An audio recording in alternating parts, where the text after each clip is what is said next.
Hello, everybody. It's me, Scoutmaster Demi. We are going over a really exciting tier list. We've got upgrades today. There are so many in the game. And in fact, there are two extra sets of upgrades that are kind of spoilery. We thought maybe we'd put some timestamps and put it to the end if you are somebody who maybe does not want to know about them just yet. But they are really fun and crazy. Today, we are joined by our good friend, Gelly. Why don't you introduce yourself and tell us all about it? Hi, I'm Gelly. I've played this game before, is the intro I've usually given, but for folks who give a care, I am a lead playtester on Blueprints. I speedrun this game. I'm currently the world record holder of the antechamber category, and I tend to do a lot of puzzle game speedrunning stuff. Been doing it for quite a bit now. So I have my experience, my chops, etc. Amazing. And if I could just like gas you up just a little bit, that GDQ bingo event was so Oh, much fun. right. I Amazing meant to comments say that here. too. And I know you were a big part of like making that possible. So like that extremely cool stuff. I can't wait to run that myself. It just Yeah, so much I've fun. I've shaped up BQuest a little bit, and the current next iteration, which is I think being called Fog Quest, is basically BQuest, but you can only see the squares that are right next to the squares that you've already drafted. So it's like literally going through the manor of questionable utility, but that'll be out at some point for folks to play as well. That is really fun. I love adding a fog of war mechanic to a pretty involved bingo board. I think that's super cool. Amazing. So yeah, we are going to be covering upgrades today. This is probably like more geared towards newer players because of course, you want to know like which of these three upgrades that you're presented with are worth picking. It is worth noting that you can eventually swap out of them. You're not necessarily locked in for the rest of your playthrough, but it's not the easiest thing to do. So it does kind of matter what you pick to a certain degree. And of course, we are going to be talking about other things too. So maybe if a certain upgrade has got a really great benefit in curse mode or dare mode or what have you, we can talk about that. Same thing with mid game to late game. But we kind of just want to set the tone by talking about what exactly it means to be a great upgrade, because there are quite a few. And as you can see, based off our S, A, B, C, and F, there's a pretty big range of the power and the potential for each of these rooms. So why don't we start off with the aquarium? The first one is the electric eel. This is pretty simple. It turns the aquarium into a mechanical gear room, and it makes it a power source, just like the boiler room. Gelly, what do you think about the electric eel aquarium? Sure. In the middle and early game, getting an additional power source, much like the boiler room, and one that is a lot less wieldy to draft. The aquarium can be drafted in any sort of configuration, while the boiler has some very strange rules to it. I could see wanting to use it, especially if you haven't gotten access to Blackbridge yet, or if you're one of the players who really likes to have your powered laundry. An electric eel aquarium tends to be a good pick. I wouldn't say no to it. If we were to compare it against the other aquariums, I might have my ifsies about it, but I'd say it's on the more decent side, especially when you get into the late game, it becomes less and less useful, I'd say. But I'd give it like a B. I'd give it a B personally.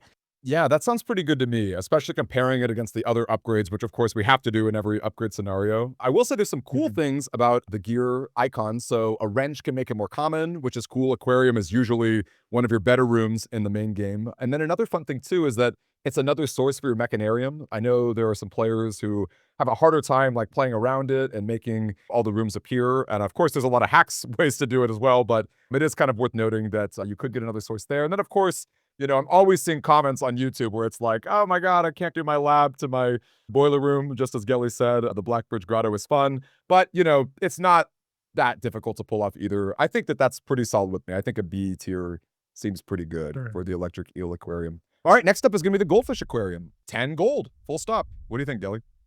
So I'm going to speak from a different perspective here. I'm not someone who can utilize gold super effectively, so take all that I say here with a grain of salt. But the 10 gold that you get from Goldfish Aquarium is really a pittance compared to where else you could get it. Even in the middle game, being able to get 10 plus allowance or whatever, or being able to overwhelm your commissary buying capabilities with your allowance or your vault or your treasure trove or whatever, it's 10 is not going to do a lot for you in this particular instance, in my view. 10 No. gold is cool. I think it can be something that you can utilize, but I think compared to Electric Eel Aquarium or Starfish Aquarium, I think it's a bit of a missed opportunity. I will say I have never drafted it before, so I can't say whether or not there's an interesting aesthetic quality to it, something that I've missed inside of it in terms of puzzle. I'm not entirely sure whether there's something else to be gained from that, but that's not going to be for me in any case anyway. So I I don't want to put it in F, but I would say out of all of these, Definitely the I would worst. probably put it in F. Yeah, I would echo your sentiments for sure. Like 10 gold is really not that much, exactly as you said, especially the later you get, your allowance grows. You don't really even have that many gold sinks necessarily, right? So it's not always relevant. The only world, and I think I would push for C over F, because like I could maybe see a world where like, I don't know, you're in some ridiculous challenge or something. I could see a world where like it's day one or something. But even then, I still think you would want a power source. I think you would rather try to get a powered pump room or something. So I don't know. You know, I could see F. I could see F for you. I'll put it in C for this reason. A lot of folks like to build mega aquarium manors by using that Mm, one experiment from the laboratory, which in particular tends to be when you draft a hallway from another hallway, or when you draft a red room, moves 5 steps, and then add 3 aquariums to the drafting pool. In case you don't know, when you pick an experiment like that, the aquariums actually go from being, I believe it's standard or unusual, something along those lines. The rarity is set internally to commonplace. And so that's why you're basically able to make these sprawling connections of aquariums. I've seen many a post where people get 40 plus aquariums in a manor. That is maybe potentially a way that you could get massive amounts of gold for your showroom buyouts or your blue tents or whatever. But that is incredibly niche, and it's yes. something I would never envision. Agree. But I guess it doesn't make it F tier. Yeah, I think I'm with you. Especially because we're gonna talk about the starfish aquarium, which gives you +1 star. And Gelly, what do you have to say about that? Every time that you can get a star, you almost always should take it. Inkwell, which is your 50-star aquarium, tends to be the most powerful thing that you can have access to when you're working towards things like getting 20 plus dead ends, etc. And so normally you're limited to 3 or 4 stars depending on how hard you want to go on that. You got your observatory for one, you've got your star mace from the armory for one, and then planetarium for two. And that can be a little limiting, especially because those rooms don't draft quite as often. Aquarium with a star on top of it, it's a three-way room that gives you a star on top of everything else. Exemplary, right?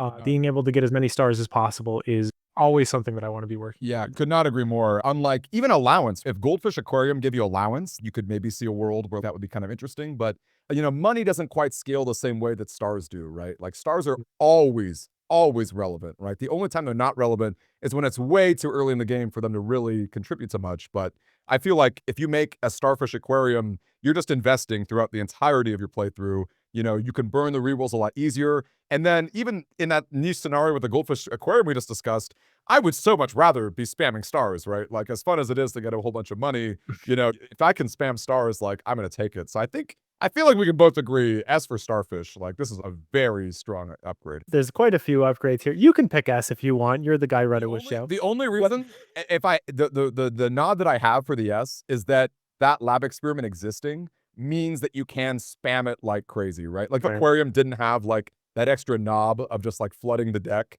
I think it would be a little worse in that way, but I think the potential for flooding, which is really not that hard to pull off, I think makes it a pretty interesting room, so that's my take, personally. I'll follow you on that then. Aquarium is just so strong in general, right? Like, that's just, that's Oh yeah. one of the better rooms. Next up, we've got the billiard room, which changes the name of all of them, which is pretty fun. First off is the break room. It becomes a tomorrow room. If you call it a day in the break room, tomorrow you will start the day with a key card. What do you think about the break room, Gelly? I think it is far and away the best choice that you're going to get out of all of these. I know there are some more reasons that you may want to pick the speakeasy, and in my casual playthroughs, I tended to pick Bull Hall.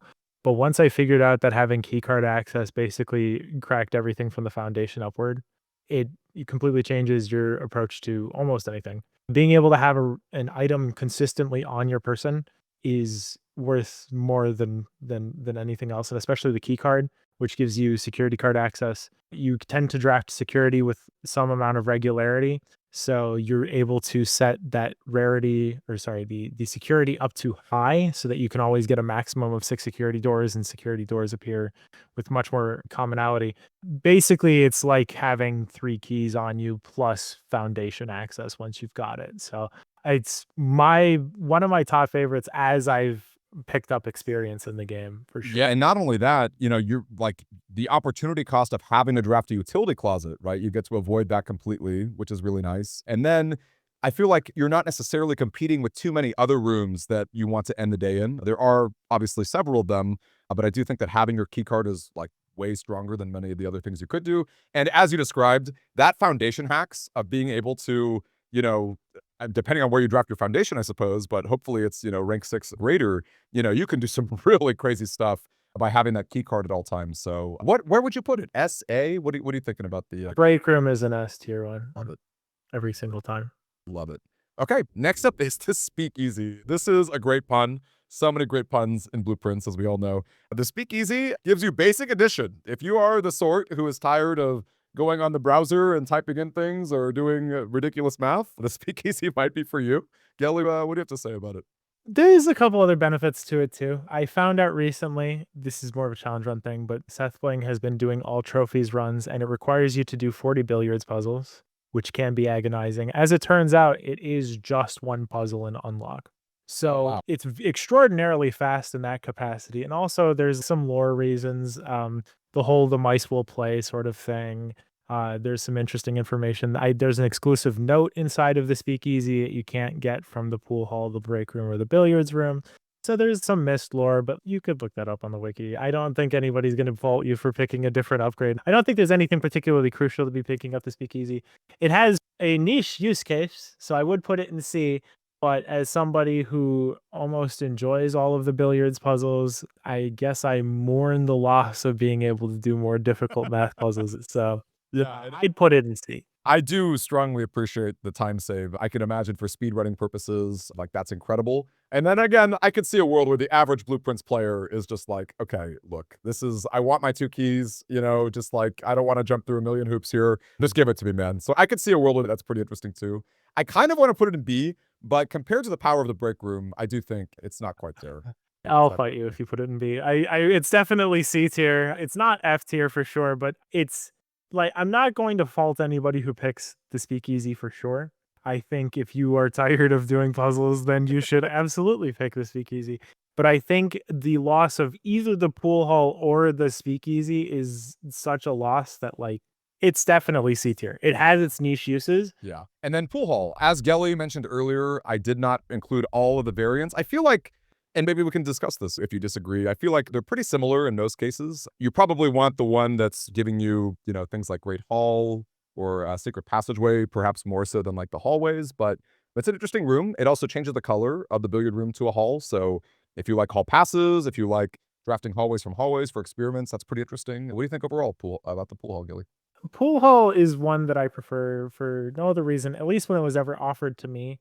I'm a big fan of the foyer, for better or for worse. It may not be a particularly good room, but I like having access to the foyer. And the one that I had in particular when I was doing my casual play was Great Hall Foyer and Secret Passage, which are three. Yeah, those are great incredible rooms. That's a really good variation. I have yet to see the other variations, but one of them is Hallway, East Wing Hall, and West Wing Hall. If that's real, that's terrible. It's kind of a big bummer that there's such a swing on that. And then there's Corridor Foyer and Secret Passage, which is like close. That's about the same, except you miss out on Great Hall, which can be a big deal, especially if you can get a second one of those that's just free access to resources on top of Foyer.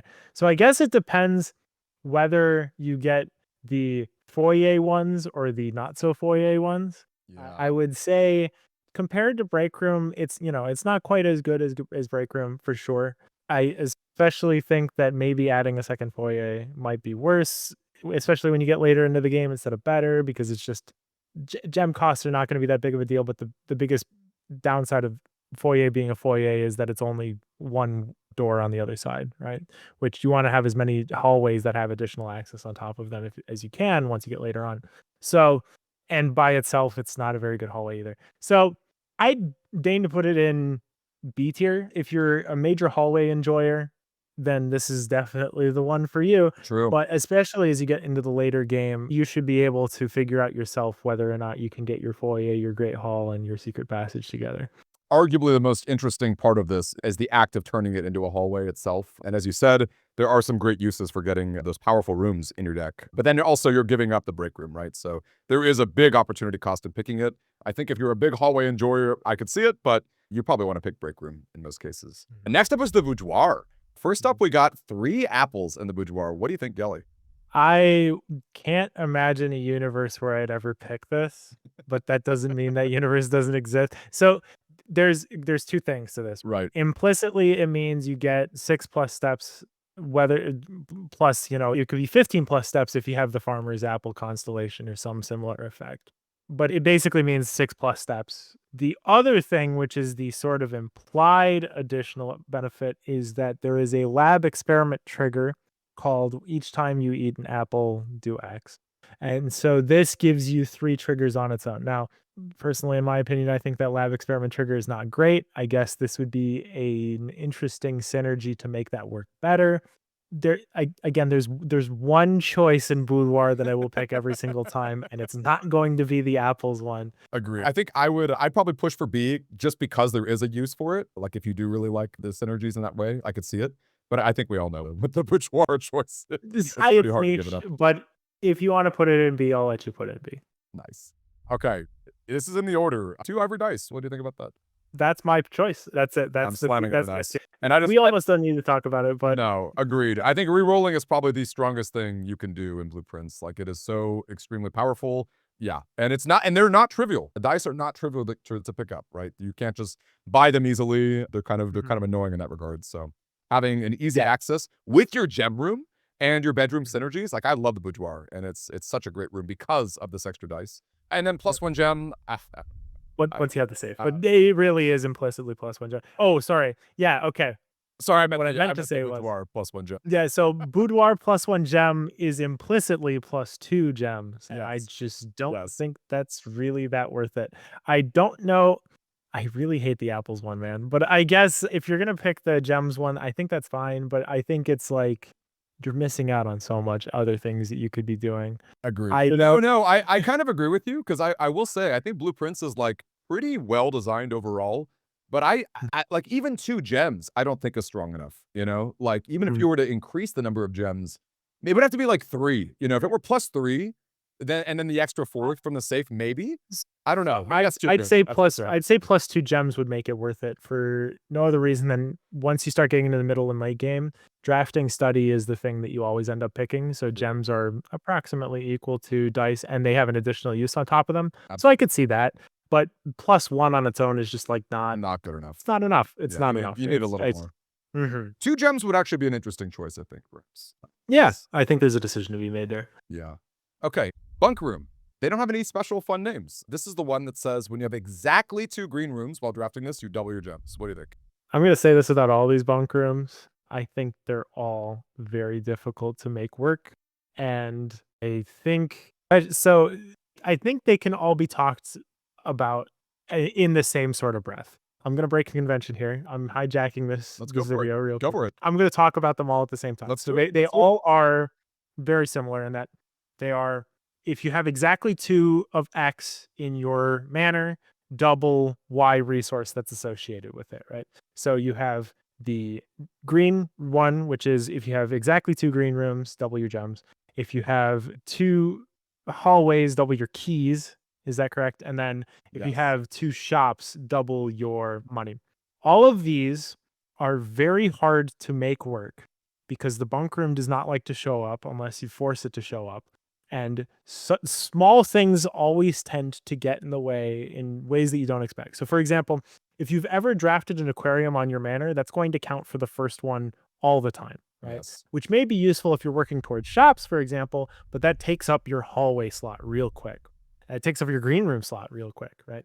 Shops is a little bit harder to get a second one on top of, so I could see that being a little bit useful. But like the problem is you have to draft in a particular order, and Blueprints does really not like it whenever you try to do things in a very particular sort of way. It's usually that you want to be getting incidental advantage rather than particularly aiming for something.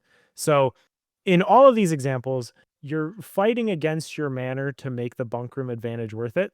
And it just never is. Now, these aren't worse than the base bunk rooms because obviously the base bunk rooms are just, they're just there. They don't even have these advantages on top of them. But the conditions on them are so slight that it is almost impossible to make them work out. And so in saying all of that, I'm going to say that the green room and the hallway one are both C tier.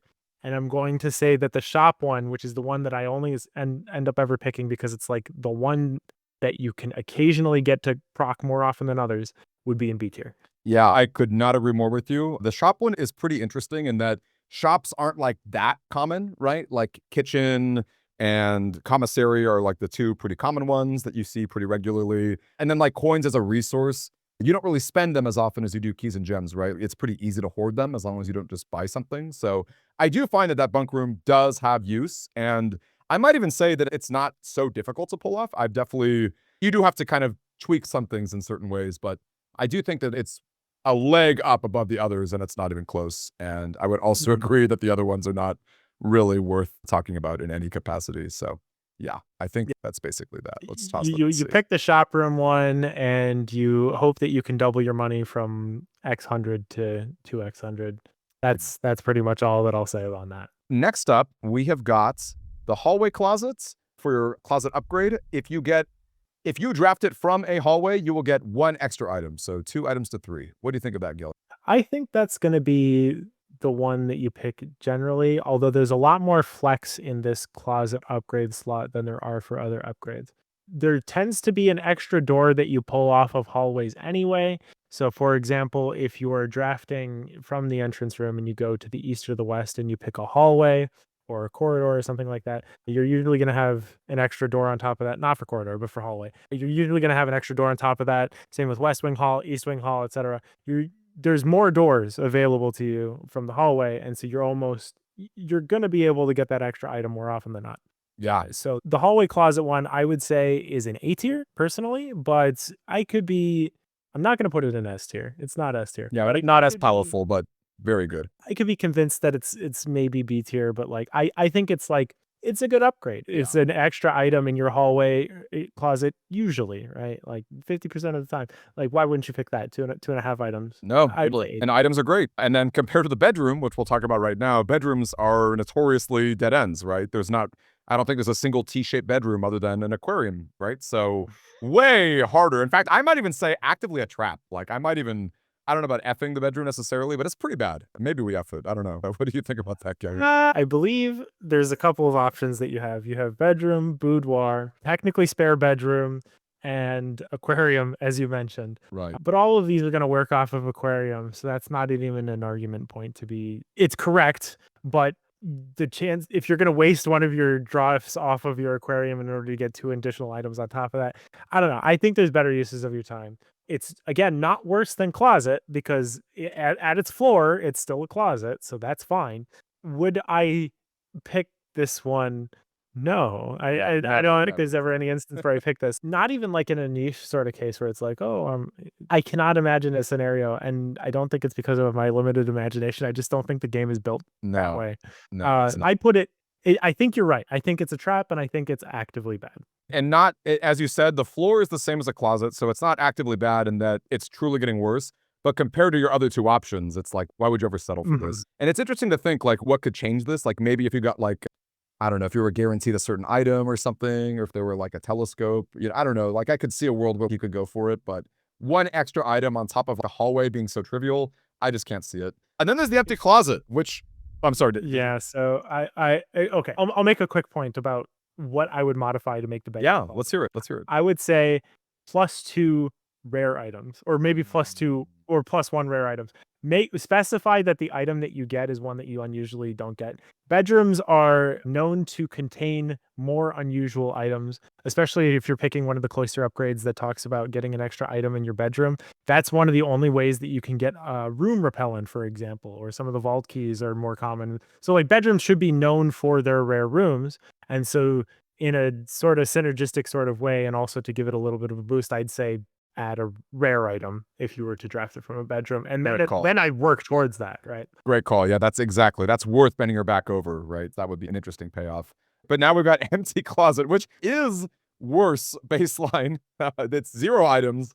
You will get 4 items from it if you draft this red room from another red room. Of course, the empty closet becoming a red room. What do you think about that, Gilly? I'm a sucker for Punisher paint effects. This is an incredible room, in my opinion. I would almost never pick this if I was actually trying to maximize value. It's too much of a risk to pull off of. You would have to be delaying this room constantly. And again, in the floor case, it ends up being a lavatory that doesn't get shielded, I believe. Because I think if you shield the red effect, it gives its items back. I could be wrong about that. I think you are right about that.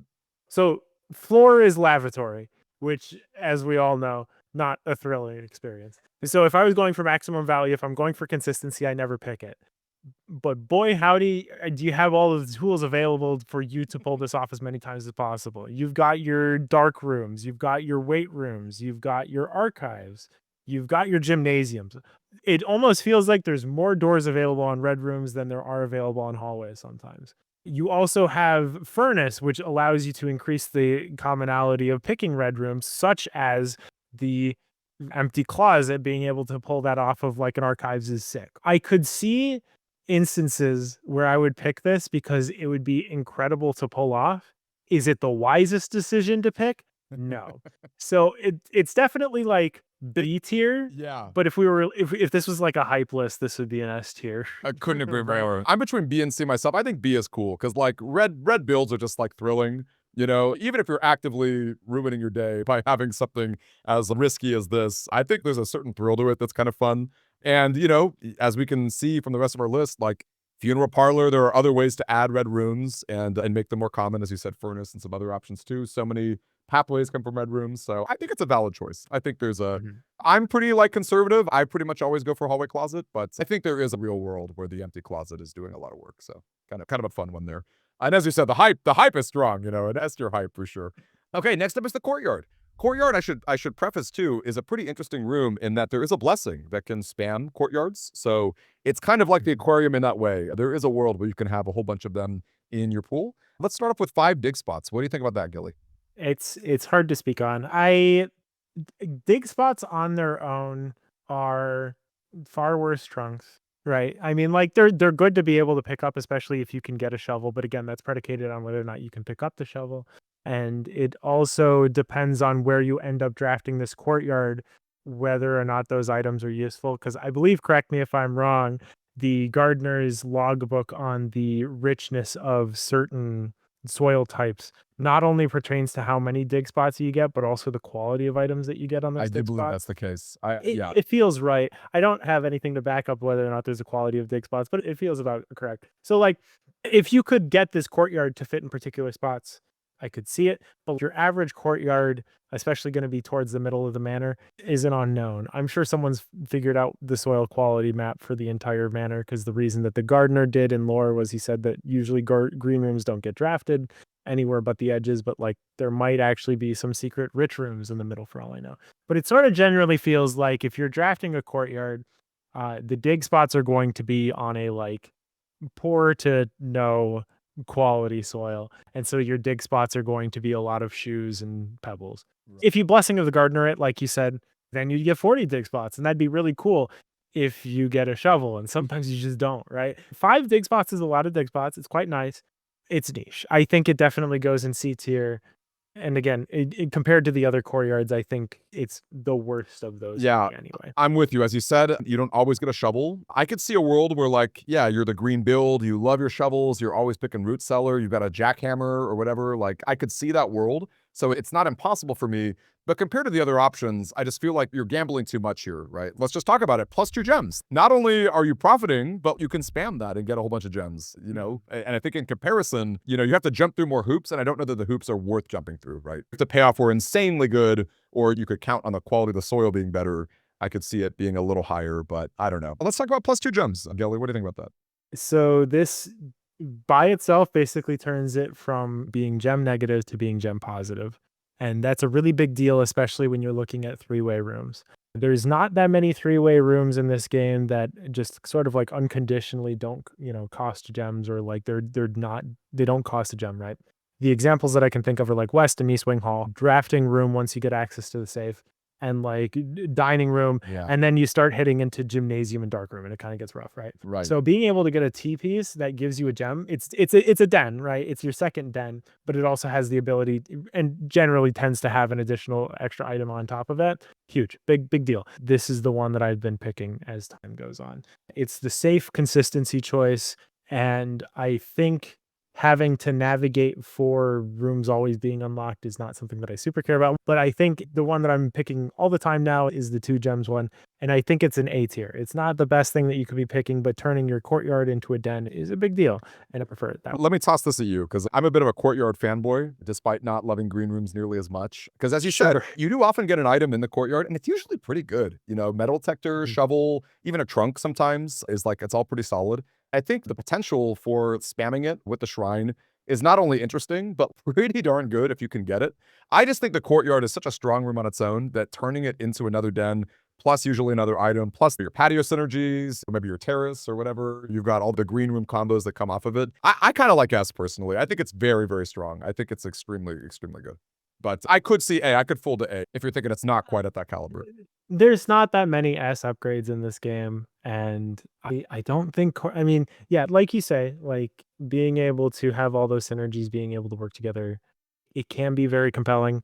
Compared to the quality of other upgrades that are available to you in the whole litany of rooms that are accessible, I think S should be reserved for the cream of the crop, and I think Courtyard plus 2 gems does its job, and it does it very well, but I'm not super excited about it, so Okay. I'm gonna stick it in there. I'll yield an A, and then maybe we'll circle back if we can. Sure, bud. I'm not. Let me tell you. I know. That's my agenda is showing. We could talk about it later, sure. Next up is Courtyard, which is fun. I love changing the names. Courtyard is a hybrid room. It is both a hallway and a green room. Because it is like a corridor, it's always left unlocked. What do you think about that, Kelly? So this was my first casual play pick, and I think it's not a bad pick. My major hang up with it is that it costs a gem, and the courtyard always costs a gem. But now you're sort of thinking of it in the scheme of being a hallway. And hallways that cost gems really gotta be able to do something. And you've got your passageway, you've got your foyer. I think that's just about it. I'm trying to remember any others off the top of my head, but they're not coming to me. So it might just be courtyard. It got so bad to the point where I think that was one of my axe options was axing courtyard. So the fact that I have to be modifying courtyard to do what I wanted it to do, which is basically be a second corridor with extra steps, is weird. The aesthetic of the room is stellar. There is nothing funnier than having the courtyard, the former brick wall in the back, turned into the hallway with the wallpaper and everything. It's incredible. It's an incredible room. It's really hard to work with that gem cost, and especially if you're blessing of the gardenering, it eats up gems really fast, sort of like when you schoolhouse for classrooms, right? That's a very gem hungry sort of strat. And you don't end up getting gems back unless you have plus 2 gems because dig spots don't give you gems unless you get jackhammer, and very rarely you can get the trunk in there, but sometimes the trunk won't even have gems. So it's a lot of work to get the courtyard to do what you want it to do. And I just I like it as like a B tier sort of room. It's not like bad, but it's also not super good either. I think it's just fine. I think you're right about that. And funny enough, I also had my casual courtyard as well. I love the idea of adding colors to rooms, you know, making your experiment a little more synergistic. You can hall pass to get a free courtyard. But then it's really funny, right? Because you run into this opportunity cost, as we talked about earlier. Like, you could make it free and then get your value there, but you could also just upgrade the courtyard to have plus 2 extra gems, and then you don't even really need to worry about that, right? You don't have to jump through so many hoops to get a good payoff. It doesn't really synergize with the shrine blessing, which is very unfortunate. I will say, I've had a lot of unfortunate luck with the courtyard with security doors in terms of challenge runs. I could see a world where you're so tired of running into locked doors that that's a thing. But I also really like drafting the courtyard early because the courtyard, as we said earlier, often gives you a very solid item. You want that early shovel, you want that early metal detector. So this idea of holding onto your courtyard for later in the day doesn't really appeal to me the more experience I have and the more that I play the game. I think B is fine, but man, I really love that plus 2 gem. I'm a huge fan of it, and I think it's very hard to give it up. Very hard to give it We'll up. talk about it later. Indeed, indeed we will. All right, we got 3 really fun ones coming up with the guest bedroom changing. Let's start with the Geist bedroom. The Geist bedroom says you get plus 2 ivory dice, and if you happen to have a tomb, you will also get an additional 4 dice. So you'll have 6 dice total. What do you think about the Geist bedroom? So interpret the +4 tomb dice as flavor text. If you can pull that off, that's great, but I almost never get that to proc as it is because especially once you start getting later into the game, picking up the tomb becomes less and less and less relevant. So imagine it just being a dead end where instead of being plus 10 steps, you get plus 2 dice. The fact that boudoir plus 2 dice is on its own already a really good room, the fact that Geist bedroom is like a step down, it's certainly not quite so good as boudoir, but I still think plus 2 dice regularly on a dead end is really good. It's really useful. Now, I will preface this by saying I play a lot more early game nowadays than I do later game, just out of the fact that I end up starting a lot of games from challenge runs, speed runs, etc. So having those 2 dice is a lot more relevant earlier on than it may be later on. So it could be argued that there's better upgrades later on. I would personally say at the very least, Geist bedroom is probably, it's at the very minimum a B tier. I would say personally it's an A tier. Yeah, I think I'm gonna give you the nod to A as well. I talked about this earlier myself. Re-rolling is just so powerful. You know, any point of the game, you want to be seeing the rooms that you want to see, which is funny, right? Early on, you're just trying to live. Later on, you're trying to solve certain puzzles, so it's always relevant. It is very true that Tomb falls off. You're very rarely getting the 6 total, but 2 dice on its own is great. I will say it's kind of annoying that you no longer get the item spawn of the guest bedroom, but you know, it's usually like a gem or something. It's not like the end all be all type of situation. And I'm just realizing that does it actually get rid of the plus 10 steps? I don't think I ever picked that up in my playthrough, but As does guest bedroom. Quest bedroom is is the only one that keeps it up. plus 2 step. How funny. Yeah. How funny. Yeah. Which, you know, steps I could give up any day, right? Dice over steps is an easy pick, so no issues there. All right, next up is the guest bedroom. The hidden effect of a random bedroom in your trap pool. What do you think about that, Gilly? The guest bedroom is fun. I don't think it's good. I had experience watching a friend of mine playing Blueprints, and I convinced her to pick the guest bedroom. And the random stuff that you get from it isn't a thrilling advantage. I don't know. I guess I'll kind of talk a little bit about what the undocumented effects are of it. Essentially, you pick it up and it becomes a non-drafted bedroom that exists in your draft pool. So it can be anything from master bedroom to, Maid's in the worst case, maid's chamber. Yes. And it is your job to figure out exactly what it is. And there's a little sheet and you get to check it off. And if you get it correct, you get plus question mark, which can be anything from some amount of money to a single die to a single key, whatever. Basically, you're making up for the random item that you would normally get inside of the guest bedroom. So it's risky.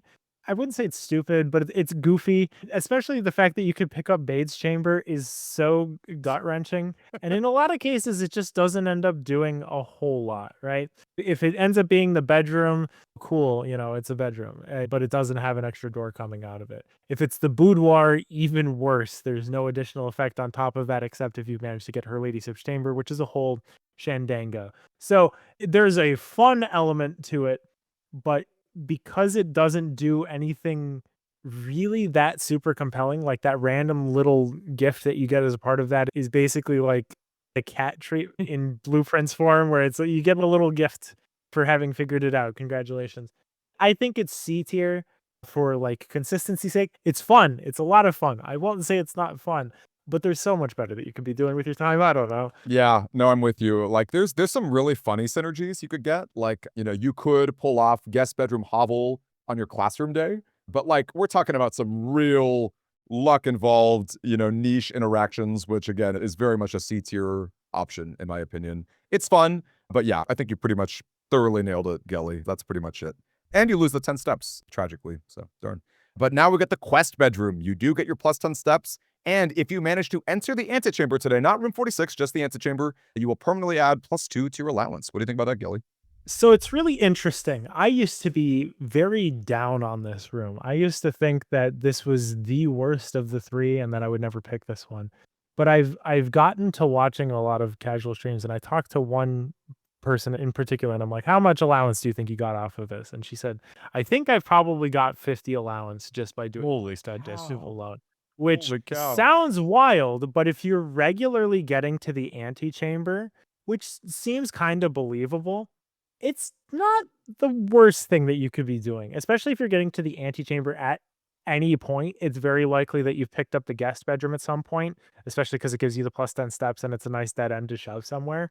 I don't know. I think I'm not super down on it. It's definitely not F tier as I used to think it was, because I thought, okay, well, it's just like a guest bedroom as it used to be, but with flavor text. It's basically, if you want to keep your 10 steps, this is the one that you want to pick, and you really should be doing better with it. But As I've gotten to know different folks' casual play styles, I think it's C tier, maybe B tier. In my personal experience, I'd say C tier. It's not bad. Yeah. I think it's fine enough. I think I would go B, but I still think even with allowance falling off the later the game goes, I still think that there's something to it. And even for like a really casual experience, I imagine I can't speak to the feeling that your friend had in particular, but it is really fun, right? Like sometimes in the early game of Blueprints, you just need a goal. You need a quest, literally, right? And it's just kind of fun to be like, you know what? Like, this is my goal for today. All right. Like, I'm just going to keep entering the antechamber. I'm going to increase my allowance. You know, it's going to keep scaling to a fun degree. So I think B for that reason. I think that there's some fun uses. And unlike guest bedroom where it's fun, but like not really great, I think allowance still does have like a relevant use, even if it falls off. Yeah. That's my I will ask, as someone who's never drafted the quest bedroom before, is there an unspoken thing is that the Geist bedroom has a spooky little ghost that's on top of the bed, yeah. and the guest bedroom has an addition in the form of the sheet. Does the quest bedroom have a visual difference from the original guest bedroom? I do not remember. I would imagine it's maybe like a sword or shield, but I'm just totally spitballing. I have absolutely no idea, unfortunately. Okay, that might change it to an A tier. Who Get a little visual buff. Always fun. Always fun. We love the flavor. All right, next up is the hallway. And how about a simple +1 key from your hallway? What do you think about that, Kelly? Oh boy, the hallway upgrade. These are all, I wouldn't say milk toast, but they're so simple as to be very difficult to be able to distinguish between them. I'd say +1 key. It's a hard sell. Okay, it's very obvious, right? You've got your hallways that demand keys as you progress through. And so this is the hallway that is like a nook, right? Obviously, you want to be picking up the key in order to do that. But really comes down to the pool of upgrades that you have next to it that make all of the difference. Is it really that a nook with an extra door on it, like that sort of form of upgrade, is excellent? Who doesn't love to have a three-way that has an additional item on top of it every single time? For that reason, I think it's probably A or B tier for no other reason. But I think it would be better if there weren't better choices in the pool, if that makes sense. Once we get to the other hallways, it'll personally make a lot more sense. Well, yeah, Wow. why don't we hold off on Not good. quoting it? Let's talk about the others. +1 lock. Sure. Sure. So you've got the +1 locked trunk one, which is always a throw, right? Like you whether or not you end up unlocking that trunk, it almost doesn't matter. Unlike dig spots with the courtyard, where it's like you have to get the shovel in order to make that work.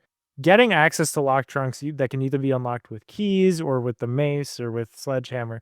Trunks have a lot more power to them because the items that they can contain, I mean, sure, you can have pretty bad pulls, but for the most part, you get incredible advantages. You can go up to like 4 gems, or you can get up to like 3 keys. And so the advantage that you tend to get from locked trunks pushes it past being 1 key by, I think, a wide margin.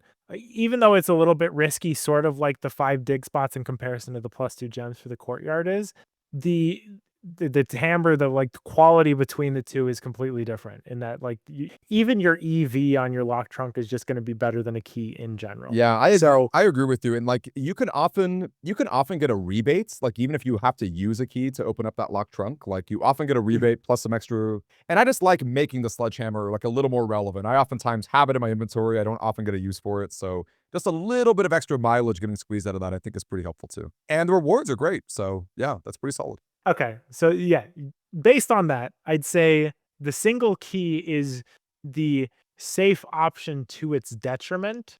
And so in very niche cases where you are just always looking for a key, I'd put it in C. And so that's the main comparison. We can talk about the tomorrow one once we get there. Well But I'd say the single key hallway one, that's going to be your C tier. I think the lock trunk one, probably A tier. what do you think about that Samara one? It's so hard, dude. So it has this, to explain it explicitly, whenever you draft it, add an additional hallway to your draft pool the next day, right? Is that correct? Yep, All right. But it has this horrendously exponential effect that I love. It's weird because it's just a worse blessing of the gardener. It's just a worse lab experiment where you get 3 aquariums, but it's something that you have control over. And in the worstest of cases, sure, you will have a manor full of hallways, but that's almost certainly your fault. yeah. In like the best of cases, it's an additional hallway. It's an additional 3 hallways. Who doesn't like that? And also, there's an lab experiment that says every time that you draft Yeah. the sink to upgrade. But essentially, if you're able to combo that lab experiment with this hallway, which is interesting how often the upgrades and the lab experiments go hand in hand. But this one in particular, if you can stack 5 or 6 of these hallways into your draft pool on a day where that sort of thing matters, it's big. It genuinely matters. And it makes the hallway, even if you don't end up drafting all of those hallways, it almost always means that like every single level you'll get one of those hallways almost assuredly. Even though it's not like an explicit resource in the form of being able to get trunk resources or whatever, I think the value that you get from the additional doors on top of everything else is a big deal.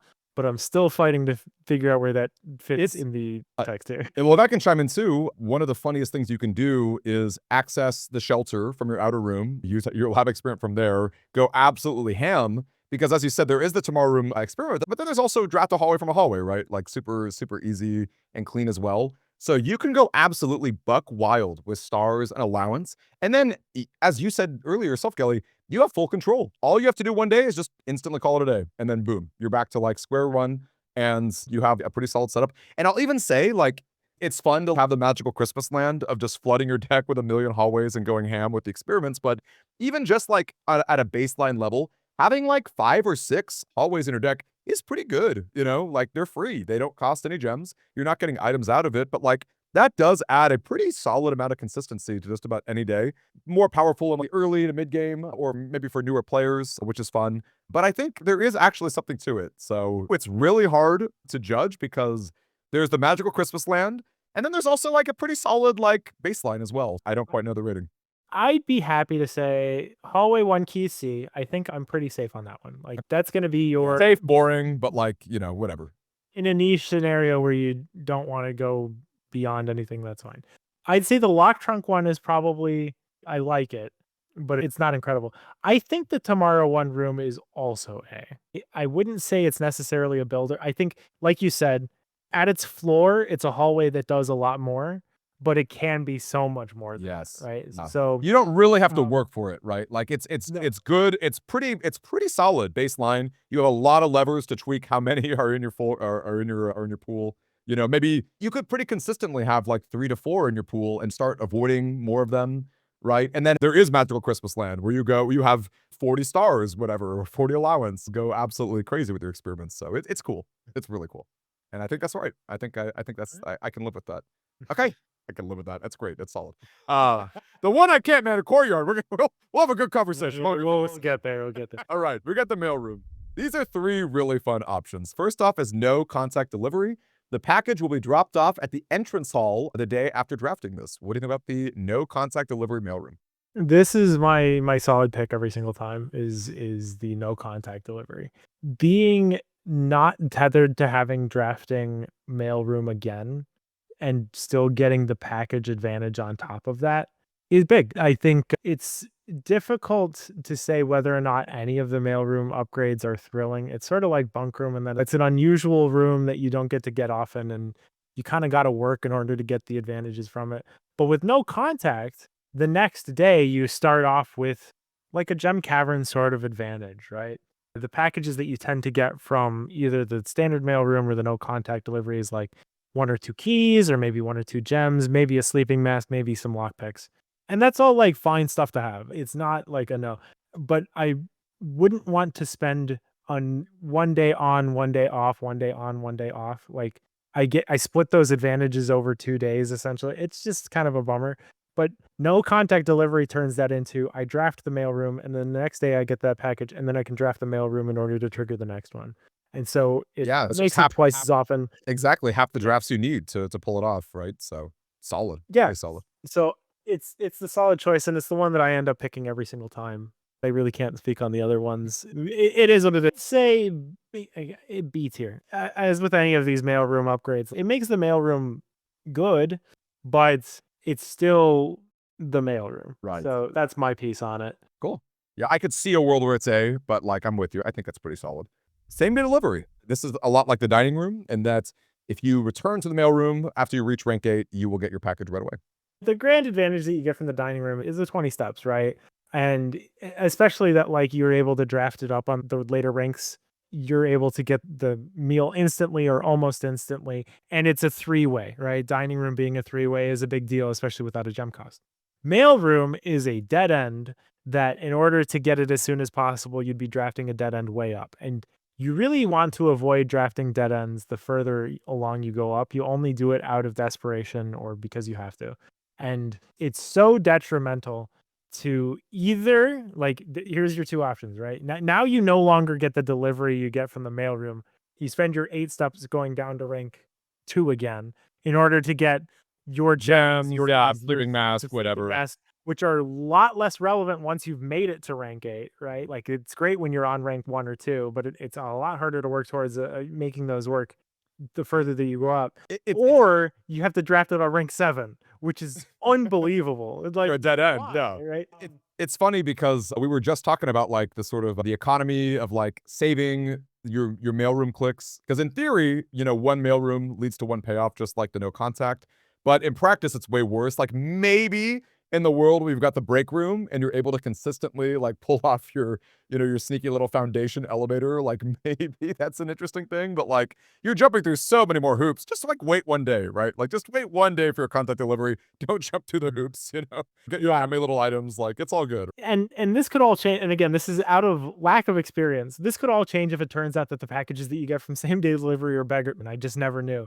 Or if it turns out that if you get that delivery and then you draft the mailroom the next day, it still sticks around, then at least it's an upgrade on the mailroom.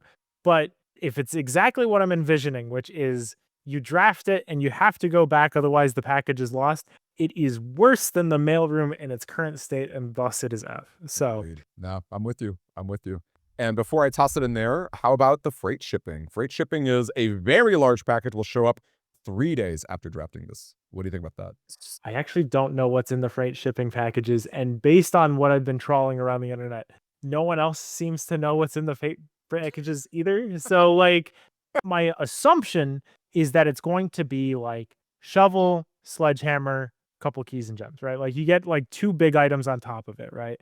I could be completely wrong. It could be like way more stuff. It could be even some rare items like repellent or something along those lines. Although, again, now your mailroom goes from being able to be an every other day thing to every fourth day thing. I don't even think it's worth it in that case. It's a very niche application that now I want to explore for myself, but I'm gonna have to make a whole new save in order to I do so. I have something funny to say about this. So Sure. I think that this has relevant applications in curse mode. And I actually did pick this upgrade in curse mode. And then while waiting for the 3 days, I won. So like, I am like Yeah. you and most people on the internet. I don't know what exactly the grand package entails. I do think it's not hard to theory craft a great world for curse mode because as we know, curse mode, you've got 13 steps. You're very limited in terms of your opportunities for drafting and what have you. And getting 6 items, we don't necessarily know what they are, but like in theory, that's like almost an attic, right? An attic is like how you would win pretty regularly dare mode, or curse mode. So I could see a world where that is a pretty good use case for it. I could also see a world where people are still just picking the no contact delivery and just living with their 13 steps and the handful of items as opposed to a big behemoth there. But I think that there is a genuine debate, at least in curse mode, but I don't think I'm ever picking it in any other mode. That's kind of where I'm at with it. So you would say it's a niche use case. I would absolutely see. Yep, that's what I would say. That's what I would say. And Very yeah, you niche. could just shove that in F tier. I like it. I mean, if you want to argue for it to be any higher, Nope, I'm good. We gotta pick our battles, it's all good. I think the Nook is up next, and this is a pretty interesting debate. Nook plus 1 key, so 2 keys total. What do you think about that, Kelly? again, it's like that hallway upgrade. It's exactly like the hallway upgrade. It's just plus 2 key. It's an additional key on top of what the Nook affords you, and that's fine. But I think you can be doing a lot better. I think everything that I said about the hallway plus 1 key still applies. I think your opinions hopefully are similar. Yeah. I agree. Again, like maybe in some challenge modes, you just really want that extra key really badly, but I think that the other 2 are pretty interesting. So I think C is totally fine. And let's go for a real spicy one here, bacon and eggs. What do you think about that breakfast Nook? So, in case folks are not aware, during the GDQ run, Rad, Ringtail, and I were having heated discussions over which is better, breakfast nook or Reading Nook. And I might as well go into both at the same time in order to explain the pros and cons of both, because these are really the ones that you want to be discussing. The other Nook is whatever. So Breakfast Nook is +1 key, and your bacon and eggs. Bacon and eggs is +10 steps, which is already very good. And it gives you the morning room. The morning room almost always shows up because it exists as a weighted room, in that if you're drafting into the edge, either from the south or into the edge, either like going from east into east or west into west, you have a 70% chance of it showing up on that first draft. So it almost always shows up. And what the morning room does is that it has +2 gems in it, and it also gives you +2 gems for the next day. And the morning room actually has a bunch of other advantages too, including having an upgrade disc in it, and much like the courtyard, having an additional item in it, whether it be a shovel or car keys or a vault key or something like that. Morning room is very good. It's always turns down, so it never has a north facing door. So that's because the room The way is, the room, the or aesthetic of the room, yeah, with the windows and the aesthetic of the room demands it so. But so it doesn't give you that sort of access. But if you can draft morning room on rank 3, it's always a good deal, because your next day is going to be your 4 gems. You get it, you're going to have your additional item and your upgrade disc. It's very good. I think, it's going to be your A tier sort of room, in my opinion, to give that away. But in comparison, you have the Reading Nook, which will guarantee drafting a library off of the door that you get, which is always very, very good, in my humble opinion. I think the library is a room that is very hard to work with, but once you get it, you want to do everything in your power in order to get those rarer rooms on top of it, right? There is some difficulty with the fact that you are drafting the library from a Nook, because it's Yeah. yeah, you're basically looping back on yourself, and it can be difficult to manage that to work well. Reading Nook, in the context of your bingo runs, your challenge runs, even in your casual playthroughs, of being able to give yourself a chance to get study early without adjusting its conservatory value or getting office or something along those lines. I think the library is, if not the best room, one of the best rooms in the entire game, and being able to have guaranteed access is awesome. Another thing that almost will never show up, but it is funny that it does, is that if you draft a library and then you draft a Yeah. Reading Nook, you will still get another library on top of Yeah. that. You Yeah. can instant check out books or get your second rare room on top of that. I would say Reading Nook is an S, in my opinion, for So that reason. I love this debate, and I would have loved to join the debate between you and Rad. There's no denying Morning Room is one of the best rooms, let alone the power of an upgrade disc and all these powerful things that come with extra gems and what have you, and getting your steps on top of that. It would be interesting if it were just Morning Room tomorrow, but you get a pretty notable meal as well. But then, like, there's the library, right? Which is so strong. Getting your unusual rooms, getting your rare rooms really early can do some super busted stuff. If you're playing really casually, the library is one of the best rooms, right? It's good for lore, it's good for puzzles, it's good for everything in that regard. So it's an interesting debate for sure. I don't know where I'm at with these two. I might even swap them. I might even go, Morning Nook over Reading Nook. It's hard to say, but there's no denying that they're great, and there's no denying that they're both really, really relevant, and different kinds of players are going to use them in different ways. So it's just fascinating. I don't know what to say. Those are both really well designed upgrades, I think. The fact that they both basically just give you access to another room, and the context that you have to be able to draft those rooms in, and the work they had to put in, like you said, it's very well designed. And there's still the boring option of getting an additional key on top of that too. I think Nook Upgrades is one of the best upgrade suites that's available, just in design space alone. I could see picking all of those, All really. even if there's preferences to the others. Tell me more about library over Nook or Breakfast Nook. Tell me more about that. I'm not super hard. I don't have a super hard line for sure. To give context, when we're doing the Bequest bingo, there tends to be a condition at the end that is use 5 upgrade discs. And so being able to get access to upgrade discs is kind of difficult, right? If you can take one upgrade disc and convert it into Breakfast Nook, that gets you your second upgrade disc. And so that's very important. And so contextually, it can be the correct answer to pick Breakfast Nook. That's actually what Rad ends up picking in the GDQ run. And so, like, I get it, right? It's powerful early game to be able to get that morning room as well. But I really think that the library is strong through and through. I think it doesn't matter whether you're early game, middle game, late game, being able to modify the rarities that you're getting on top is great. And I think morning room has slightly less relevance the further that you get deeper into the game. And because upgrades last as long as they do, and because it's a lot harder to be able to get those upgrades changed, I think that the morning room has less staying power.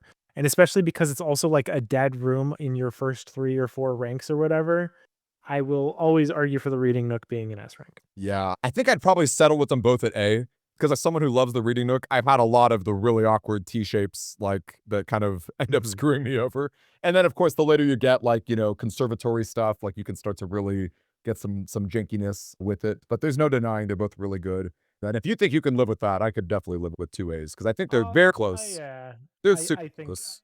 Unless you think Rad is only arguing for Breakfast Nook in the context of bingo. Do you think he's only arguing it for in that context?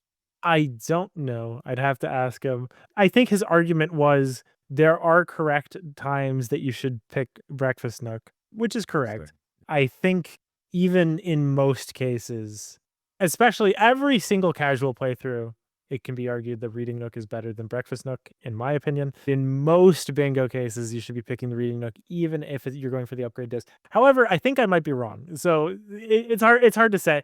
I Putting them both at A, I think is an Yeah. amenable argument to be made there. So Absolutely. Yeah. Okay, so nursery is an interesting one here. We've got just the basic one. Instead of +5 steps, you get +8 steps. So a little +3 profit there. What do you think about the nursery? it's another C tier, Chief. It's another one of these. You just need to have an upgrade that does something else on top of it. This one's I don't know.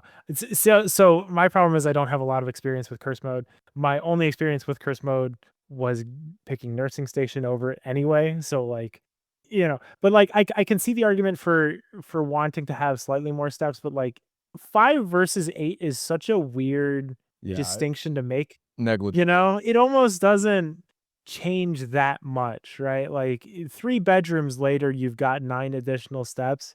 I don't know. I think in curse mode, every single time you pick nursing station, correct me if I'm wrong, at least that's what I did for my singular curse. It just seems like there's not really a context where I pick the 8+ steps one over the nursing station.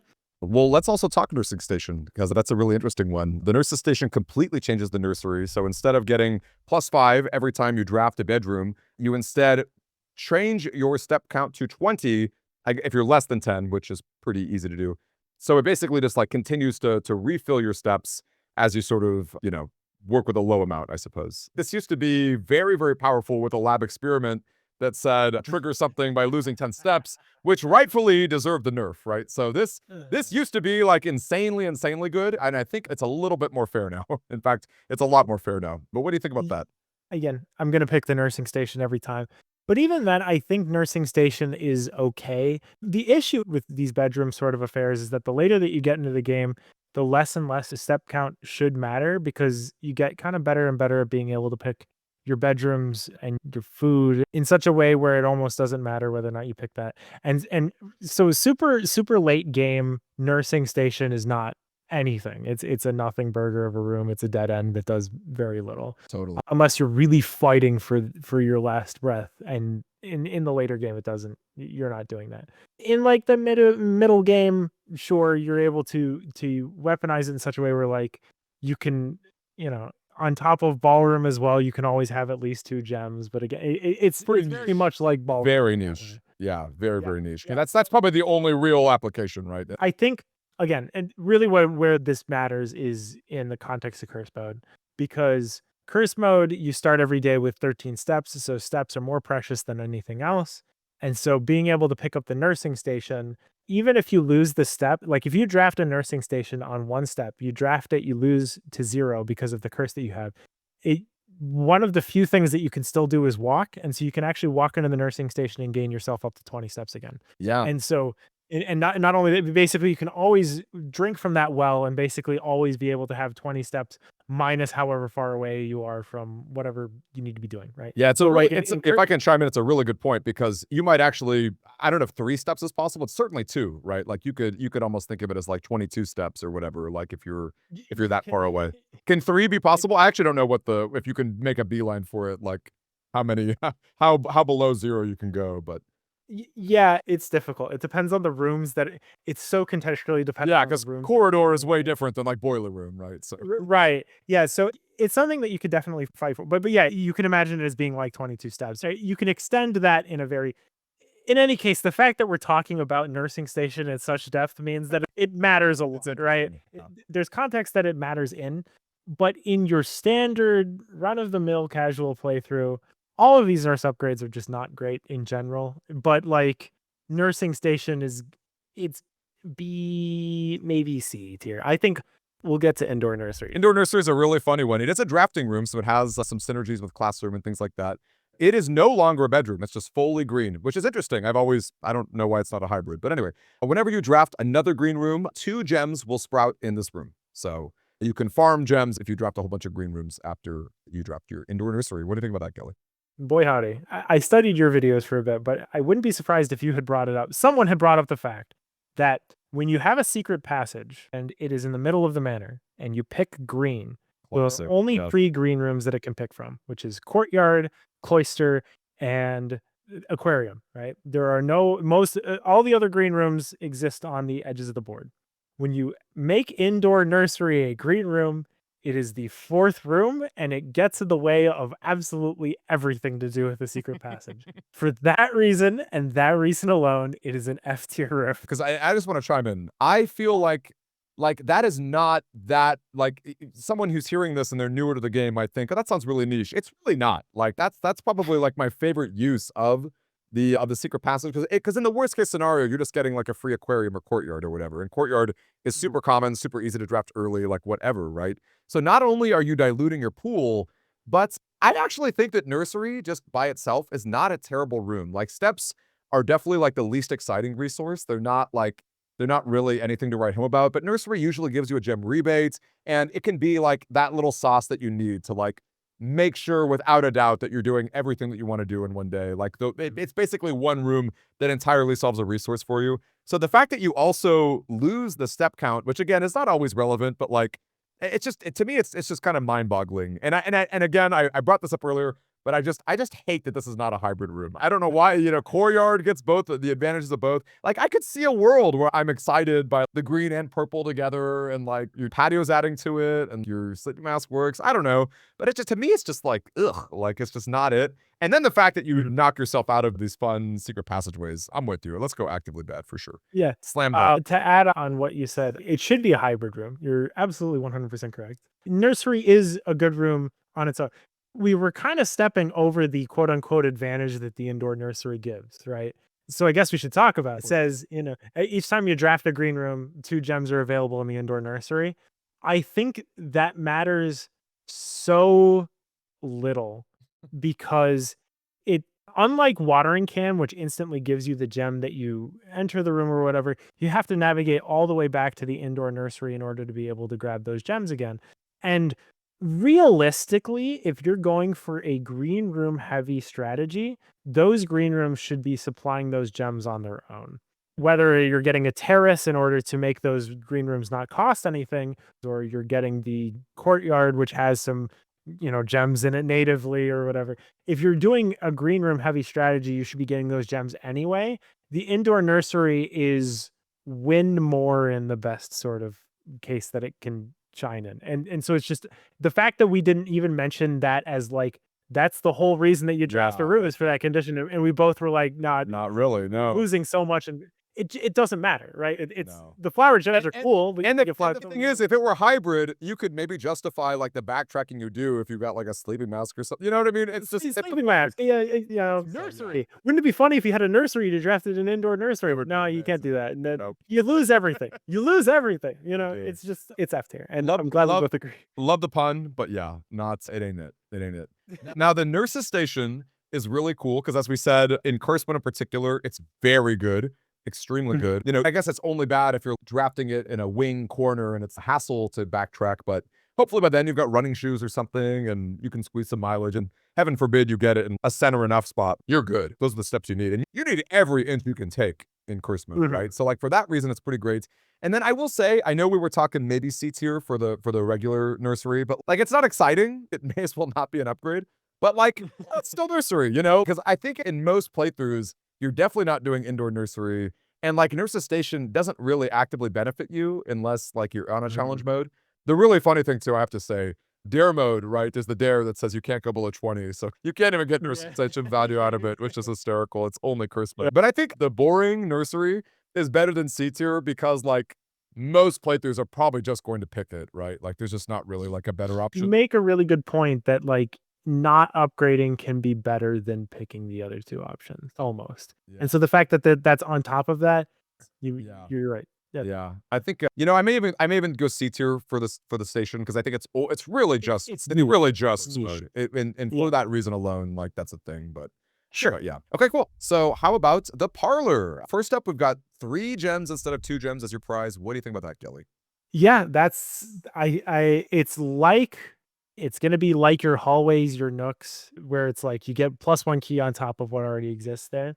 But for some reason, and I'm not sure, I haven't really identified it, the difference of going from 2 gems to 3 gems in the parlor, it makes a very big difference, and I'm not sure I really understand why even now, but being able to get that additional gem in the parlor by itself changes a lot, right? In with how I've been. Like if Yeah. you have your gem mines for 2, boom, all of a sudden you can draft throne room, right? Like boom, all of a sudden, Right.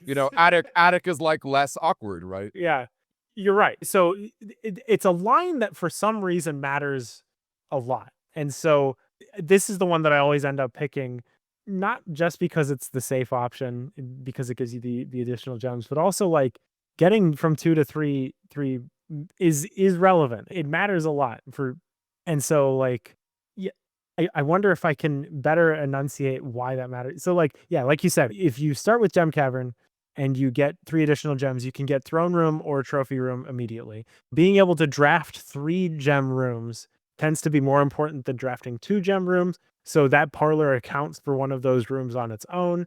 And so you basically upgrading from office to like cloister, which is an interesting thought to be made there. I think it's sort of logarithmic sort of scale if I'm going to be nerdy about it. Like have 1 gem is so much better than 0 gems, and 2 gems is slightly better than having 1 gem. I mean, it's just about as much, but slightly less. And so the early gems that you get, especially if you're going to be having parlor early, matter so much more than the later gems that you're going to be getting on. And so the fact that parlor goes from 2 to 3 early on, when you're going from 4 to 5 and you're usually tending to draft the parlor like rank 1, rank 2. That gem, that little gem matters so much more than anything else because you will almost always have gems later on, if that makes any sense. No, it I totally have does. taken a very circular route through this. The idea is that gem in parlor matters. Basically, what I'm fighting against right now is why is boudoir with 1 gem so much worse than the other? I think it's a contextual thing. I Well, think and if I can chime in too, dice way better than 1 gem, like just baseline. Like there's that aspect. But then compared to the key aspect with the hallway and the nook, like keys are great. We love keys. There's a lot of ways to open doors, right? Like you got your lockpick, you've got security doors, master key, whatever. An extra gem is always relevant, right? There's such a major difference between the certain tiers of having this many gems in your inventory because it just leaves you open to really powerful stuff as they come. And in fact, oftentimes a new player is going to die because they have no gems and therefore they can't pick the good tea rooms that are being presented. And instead they're forced to pick the dead end or whatever, right? So gems are so huge. And parlor is so common that you're just going to see it in rank 1 or 2, and you're just going to have that extra bit of juice to really make good drafting choices. Where again, the key it might not ever be relevant, right? Your day might end before you could use every key, just naturally, right? So I think there's a pretty big difference between 1 gem and 1 key, which is an interesting debate in itself. The resources of this game are pretty fascinating. right. We get to talk about that again, by the way, with storeroom. So We sure do. We sure do. but yeah, I'm just trying to figure out why boudoir with +1 gem is so much worse in my mind when parlor with 3 gems instead of 2 essentially does. Opportunity cost. I think it's opportunity It must be an opportunity cost thing. I think you're right. It might also be the fact that I think boudoir is standard and parlor is common, so parlor just shows up more often. Yes. So like if you're gonna have something show up more often, that 1 gem, a commonplace gem is worth a lot more than a standard gem. Absolutely. I That's your think entire day. right. Your entire day, it's going to be relevant, right? So Mhm. solid stuff. So yeah, so I again, parlor with 3 gems, that's the one that I pick every time. I would say it's probably A tier. maybe arguably down to B tier. It's somewhere in Yeah, the I think mid-grade A there. is good. It's just so good on its own. Like Parlor was already a great room, right? Like we love Parlor. Easy Gems is fantastic. So I think there's no denying that it's strong. You know, like that's strong. Mhm. It's not trivial. It's very helpful. Next up is Mhm. 2 wind-up keys, and I'm curious to hear this take because we talked a little bit before from the stream today, but let's hear it. Let's hear about 2 wind-up keys. So, I'm gonna show how the sausage is made a little bit. Um, Demi was asking me, "Hey, is there a reason that we need to have an F tier?" And I was thinking about it for a bit, and I'm like, "Parlor with 2 wind-up keys is an F tier room." And as it turns out, there's a couple of other F tier rooms, but Parlor with 2 wind-up keys is straight up. Once you get past 40 parlor puzzles, the puzzles go back to being a level of like, you know, sort of easy enough to be able to figure out at a look, at least in my experience. So once you get to that point, that extra wind up key, once you get past 40 parlor solves and you get the trophy, that extra wind up key is a waste. It doesn't do anything. It is worse than dead weight. It is bytes that don't need to be there. It is an upgrade, right? Strictly speaking, having 2 wind up keys is better than having 1 in case you mess it up. But the opportunity cost compared to the other 2 parlors is so great that you're losing out on so much. It's abhorrent, right? I just don't like it. I hate it. I hate it. I hate it. Well, let me It's can I not like speakeasy. Go for it. Yeah. I want to throw just 2 small points out here, and they're small. You Sure. know, they're not massive points, but they're small.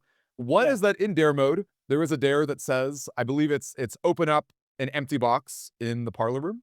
So there is a pretty relevant use there. I mean, Okay. like a very, very relevant, right? Because going from 0 gems from your parlor to 2 is like, it's pretty massive. And then one final thing that maybe you've never thought of, but it's kind of fun. You can trading post the extra point of, which is, you get a pretty solid item. So there is like a use. It's kind of like speakeasy, but there are some, you have to concede C, right? Like I think, It's okay. I know you hate it. I know, and it's Yeah, hard, man. no, It's hard to give you've up. literally given a niche use case, right? Like, I'm not super familiar with dare mode. That's just not my wheelhouse. It's not my No, thing. The one run that I did, that was not a dare that ever showed up. In a very, very niche use case, the trading post thing is a reach. it I would is. not It call it a is. niche use case, No, but you have no. given it something. It's for the, it's a little extra. It's a cherry on the sundae for those players who love to speak easy. They want their trophy. They're Yes. sick of all this nonsense, and it's like, all right, easy parlor, and let me get a little sauce from it. That's something to be said about all of these rooms, is that if you like any of these rooms and you decided to like the aesthetics, you can have it be in your personal S tier. I'm not going to Absolutely. complain about that. Absolutely. I think if you're having fun with a room, don't let me rain on your parade.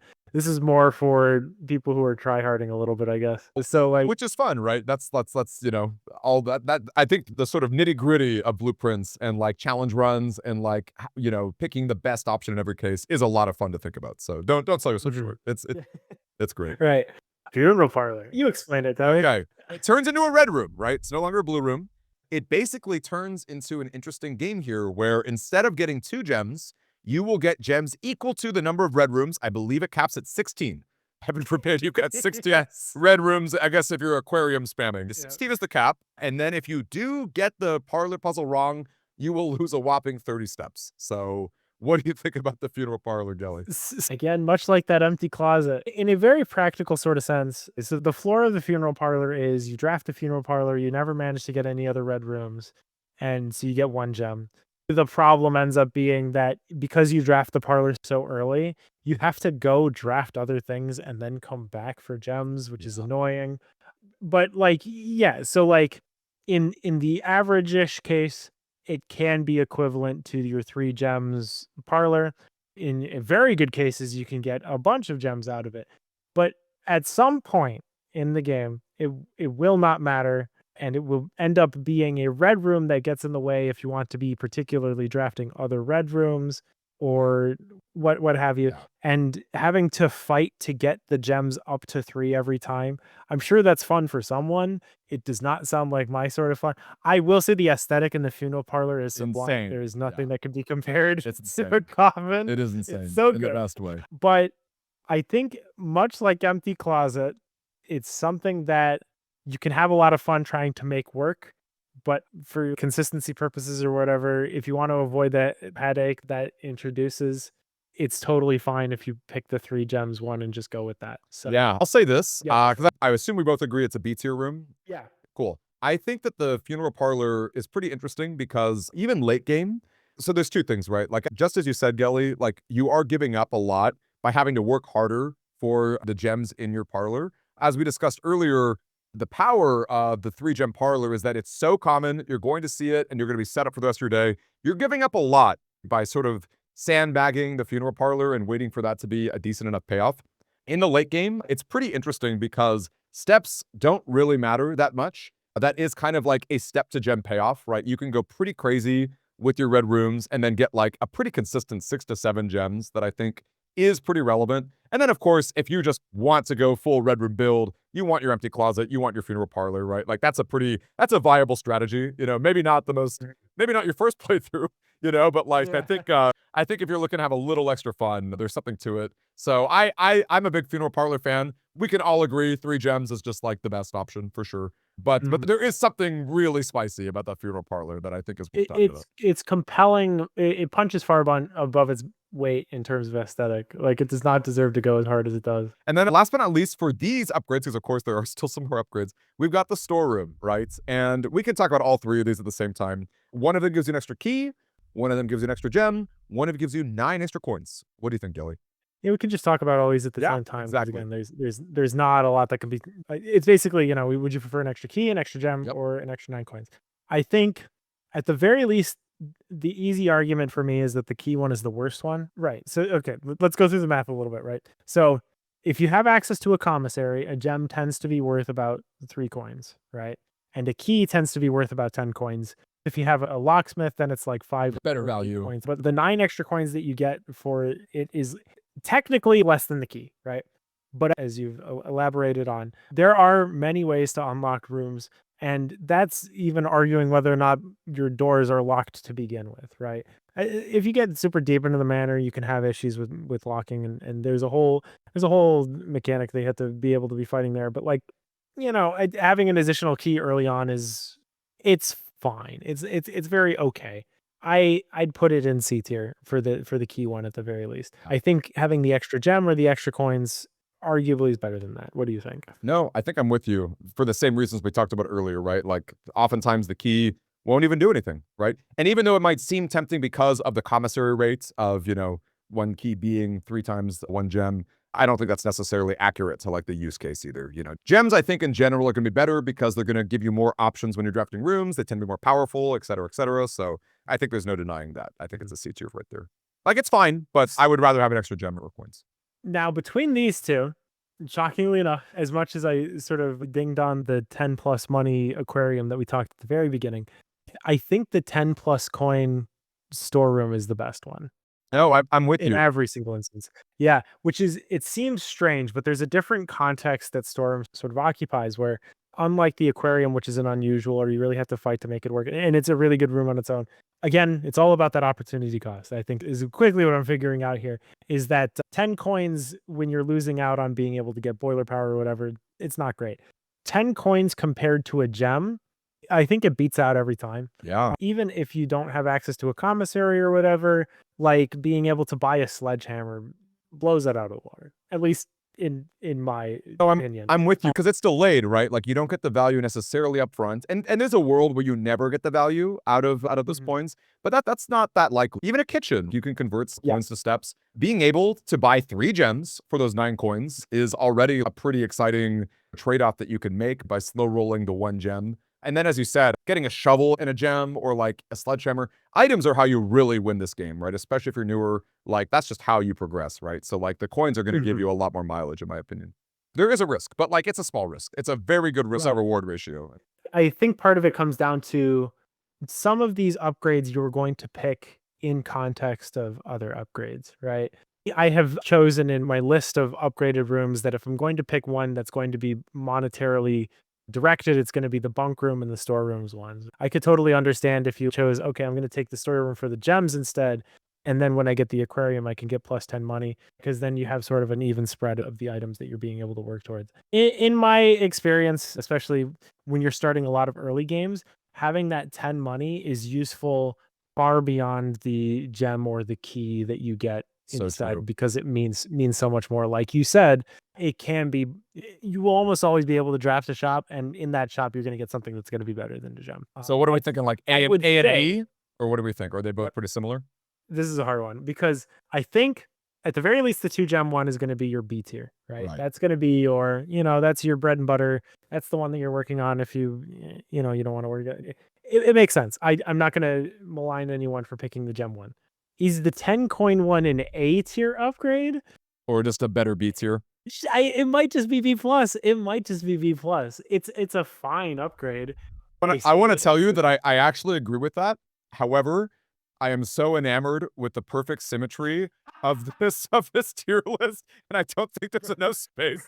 So Bro does not like structural integrity his tier raker. So I'm like, I'm gonna push pretty hard for A tier, even if I think I think A tier is good. I think at the very least for visual acuity. And like again, the fact that I always choose the 10 coin one over the gem and the key one that's a sign, at least for me, that like it's a step above in a serious capacity. Love it. So Love it. Okay, well with that, you know what?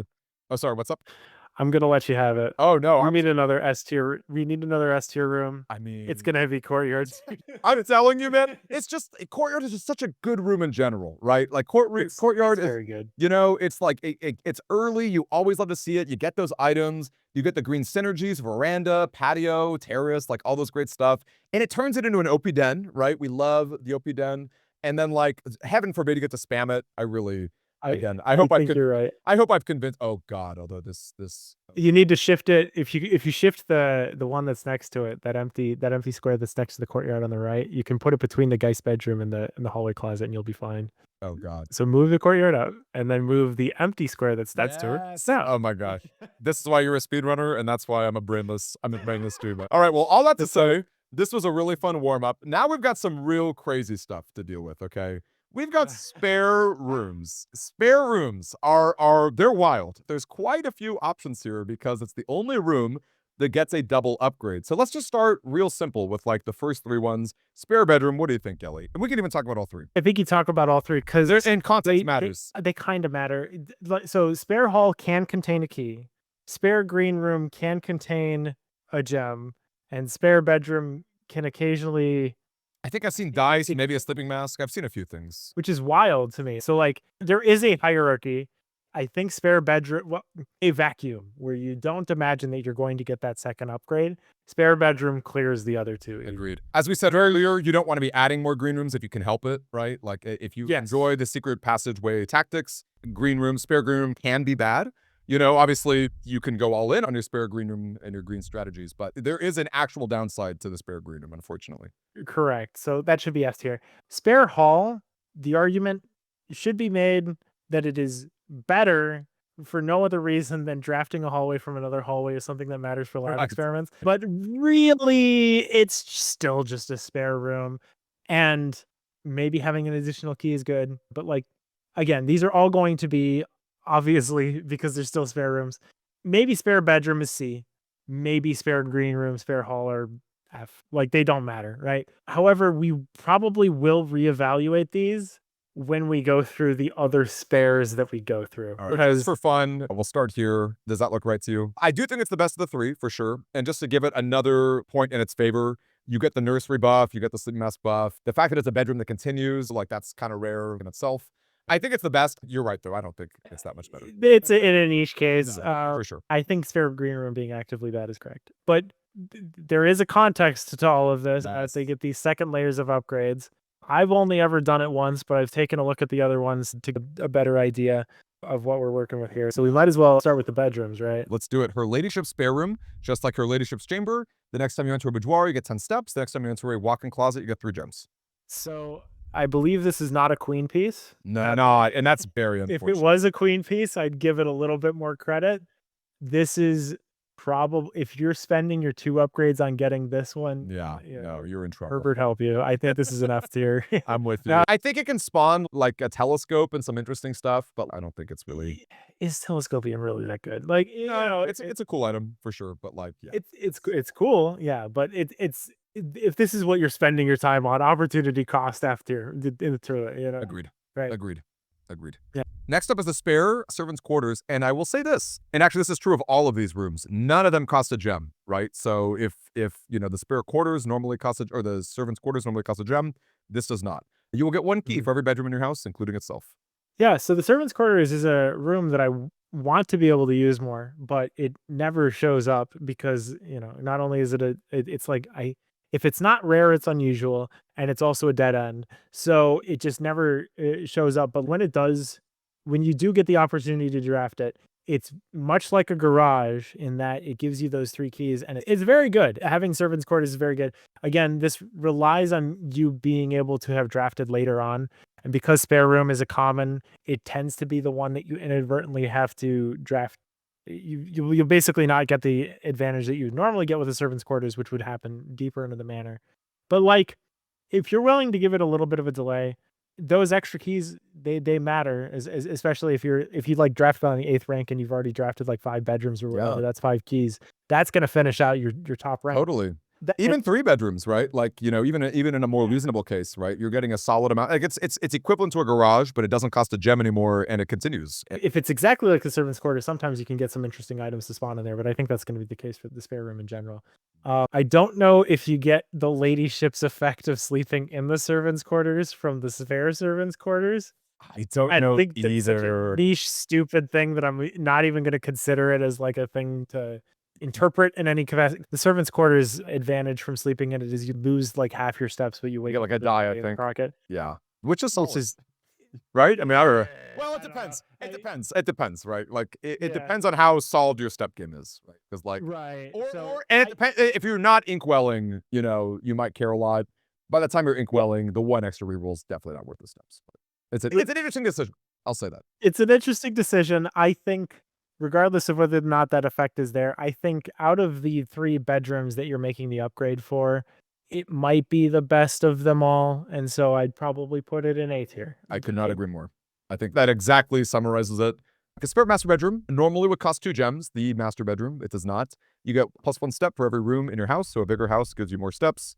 And that's cool, right? I mean, steps are great to a degree, but as we also say, steps kind of don't matter until they matter. I feel like one nursery can kind of get you all the steps you need for most days. So, I think I'd rather have the spare servants' quarters to give me resources that could matter.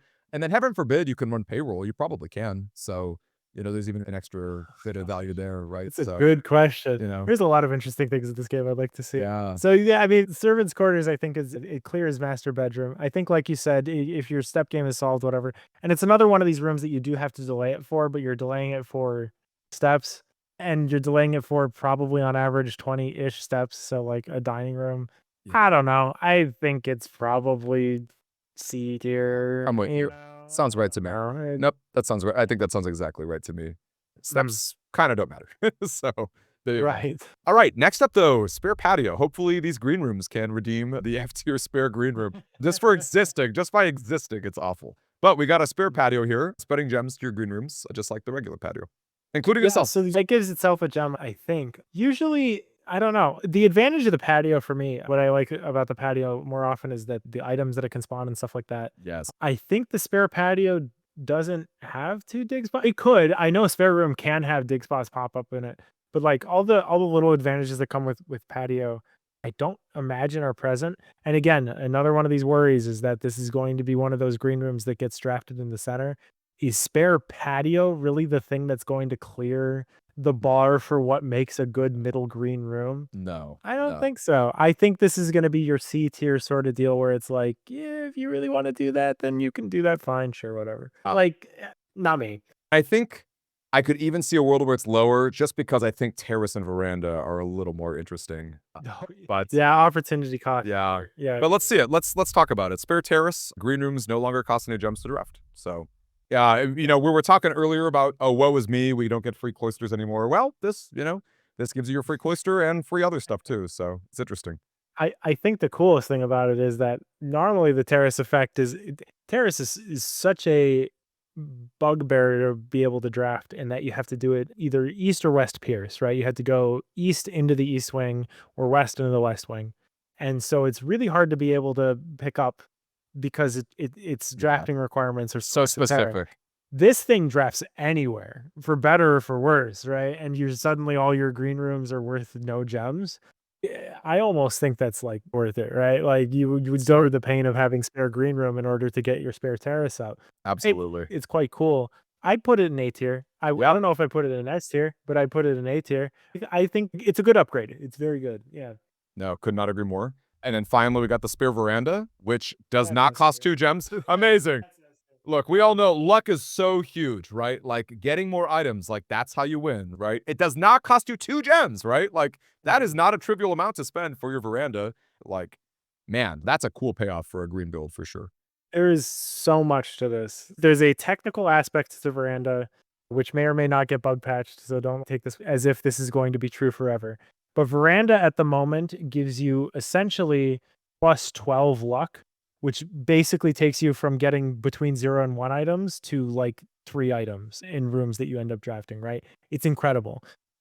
Which is currently a bug. Spare Veranda on top of Veranda would get you like 4 or 5 items. You're right. This is the one that really Draft. stacks. I mean, I guess patio stacks, but like this really stacks. Like Yeah, that's no, and it's a separate veranda, so the effect still works. The effect basically, the first time that you draft veranda, it gives you plus 12 luck. The second and third times that you drafted, it's plus 6. But spare veranda is a separate room for veranda, so it would give you that plus 12 luck, if I'm remembering this correctly. So as it currently stands, spare veranda just launches you into the stratosphere. Veranda, if you did not know, cannot be adjusted in terms of rarity with the conservatory. But spare veranda can.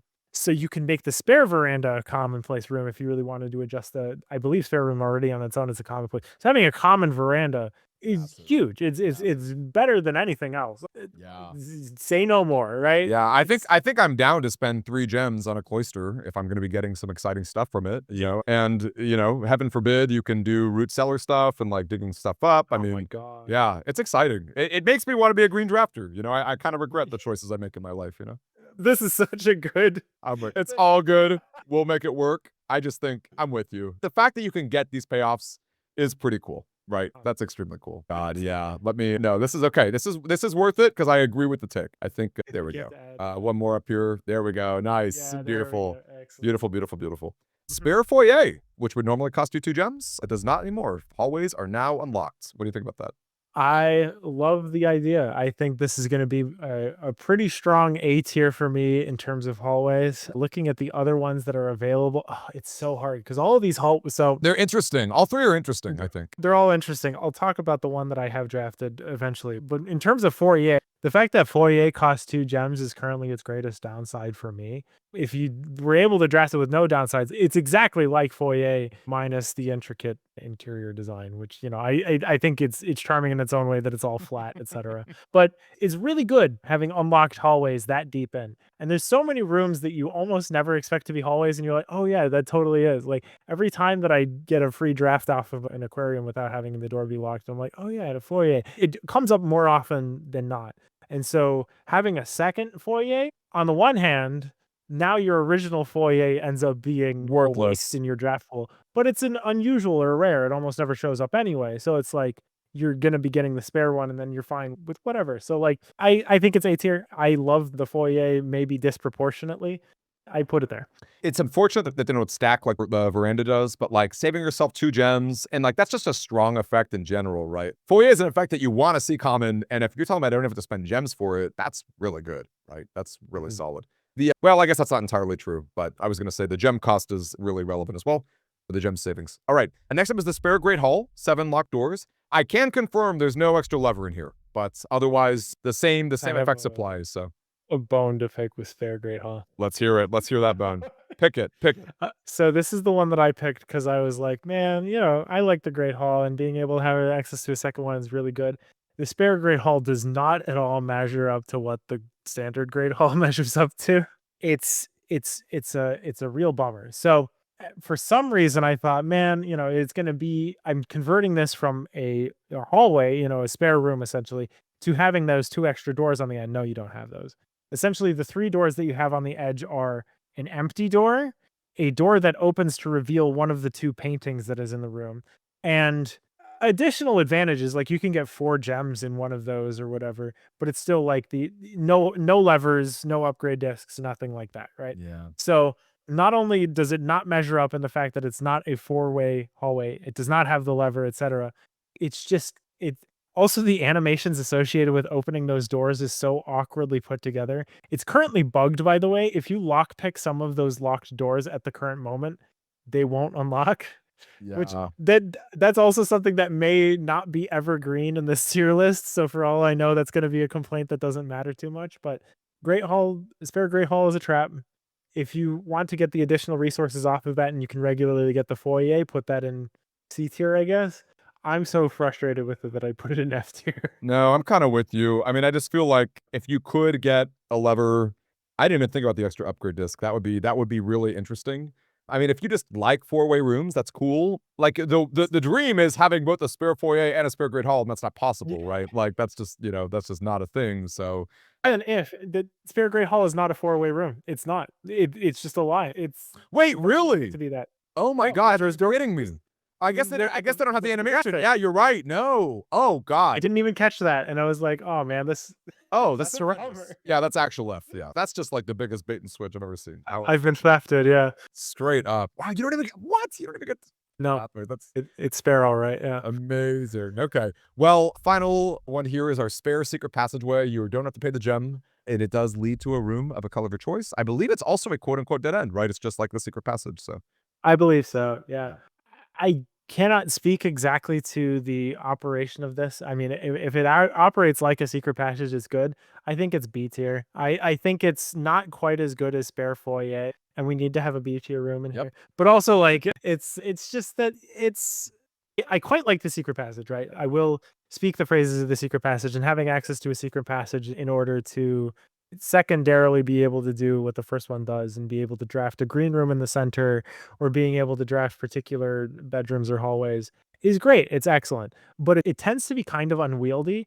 And I believe the programming in the game does not treat it like it does treat a secret passage. So there's some special provisions about where you can draft the secret passage that I guess you can technically draft the spare secret passage, but it causes issues. It's a whole shendango that is technical and I don't fully understand it myself, which is why I'm being vague about it. But essentially, it's a secret passage, which is in this context, if you're going to be going through double upgrades, is fine, but I don't think is exemplary. Yeah, it's not as exciting as the spare foyer. I'm glad it's in B tier because there is one very, very niche use for it that's not quite C tier level.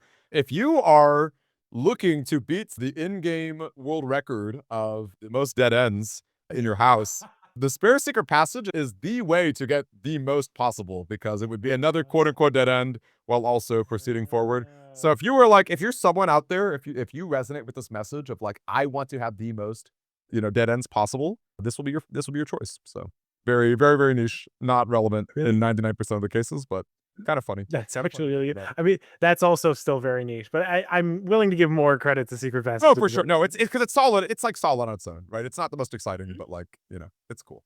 Yeah. Okay.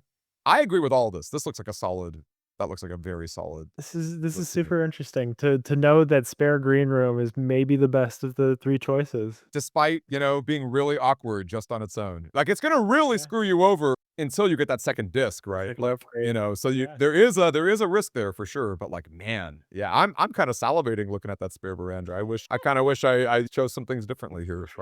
Yeah. All right. And last but not least, we've got the ridiculous cloisters here, which are, I mean, if you guys don't know, you get presented 3, but there's 8. There's a statue for each of the gods of the in-game lore here, and they're all pretty interesting, I've got to say. We'll start off with the Cloister of Dowja. You get 2 stars for every room that you draft from this cloister that has an animal. Yeah, the Rumpus Room counts because Alzara's in there. What a dog. Yeah, it's very strange. Because I have the whole list up here because this is one of the things that I found interesting enough to have notated for GDQ. Okay, so you have aquarium, bunk room, dovecote, kennel, nursery, rumpus room, which are all common enough rooms to be able to draft. I will say, yeah, having worked through my own rankings of the cloisters for bingo purposes, Dowja is up there. Being able to have 2 stars per one of those rooms that you get, again, the same thing that I said about the starfish aquarium applies here. Being able to draft additional stars or being able to get additional stars without having to work through the standard channels is incredibly important. And the more stars that you can use for inkwelling, the better, like you've mentioned. So I think Cloister of Daoja is definitely up there. Yeah, I think Not at top least tier, but probably A seems pretty good. I think A is a great place Yeah. to put it. Just Yeah, we can manipulate it as things continue, but stars are just always relevant, right? They will always be good. So you're always happy Mhm. to work on that.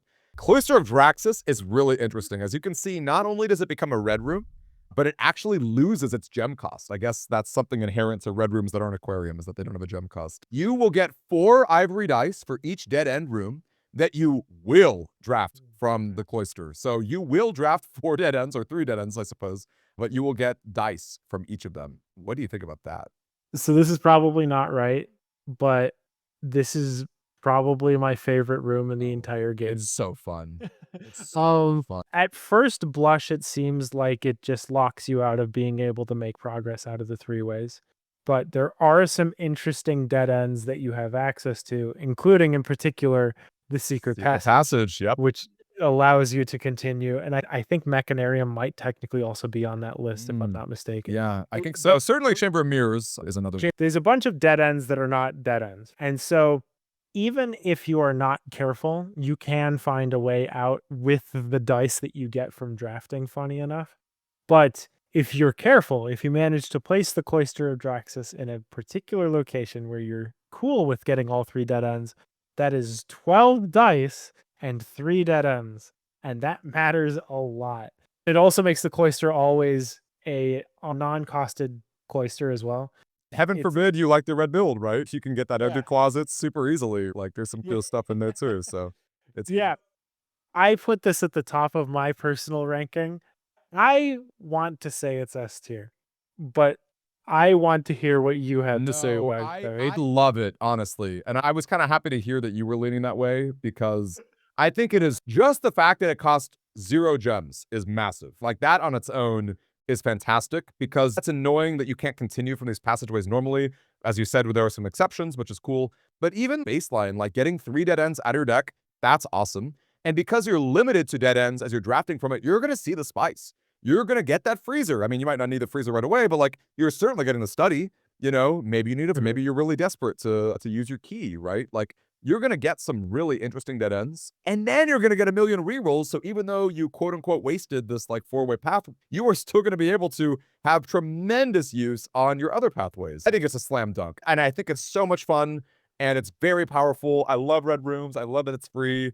I mean, what more can you ask for? I think it's awesome.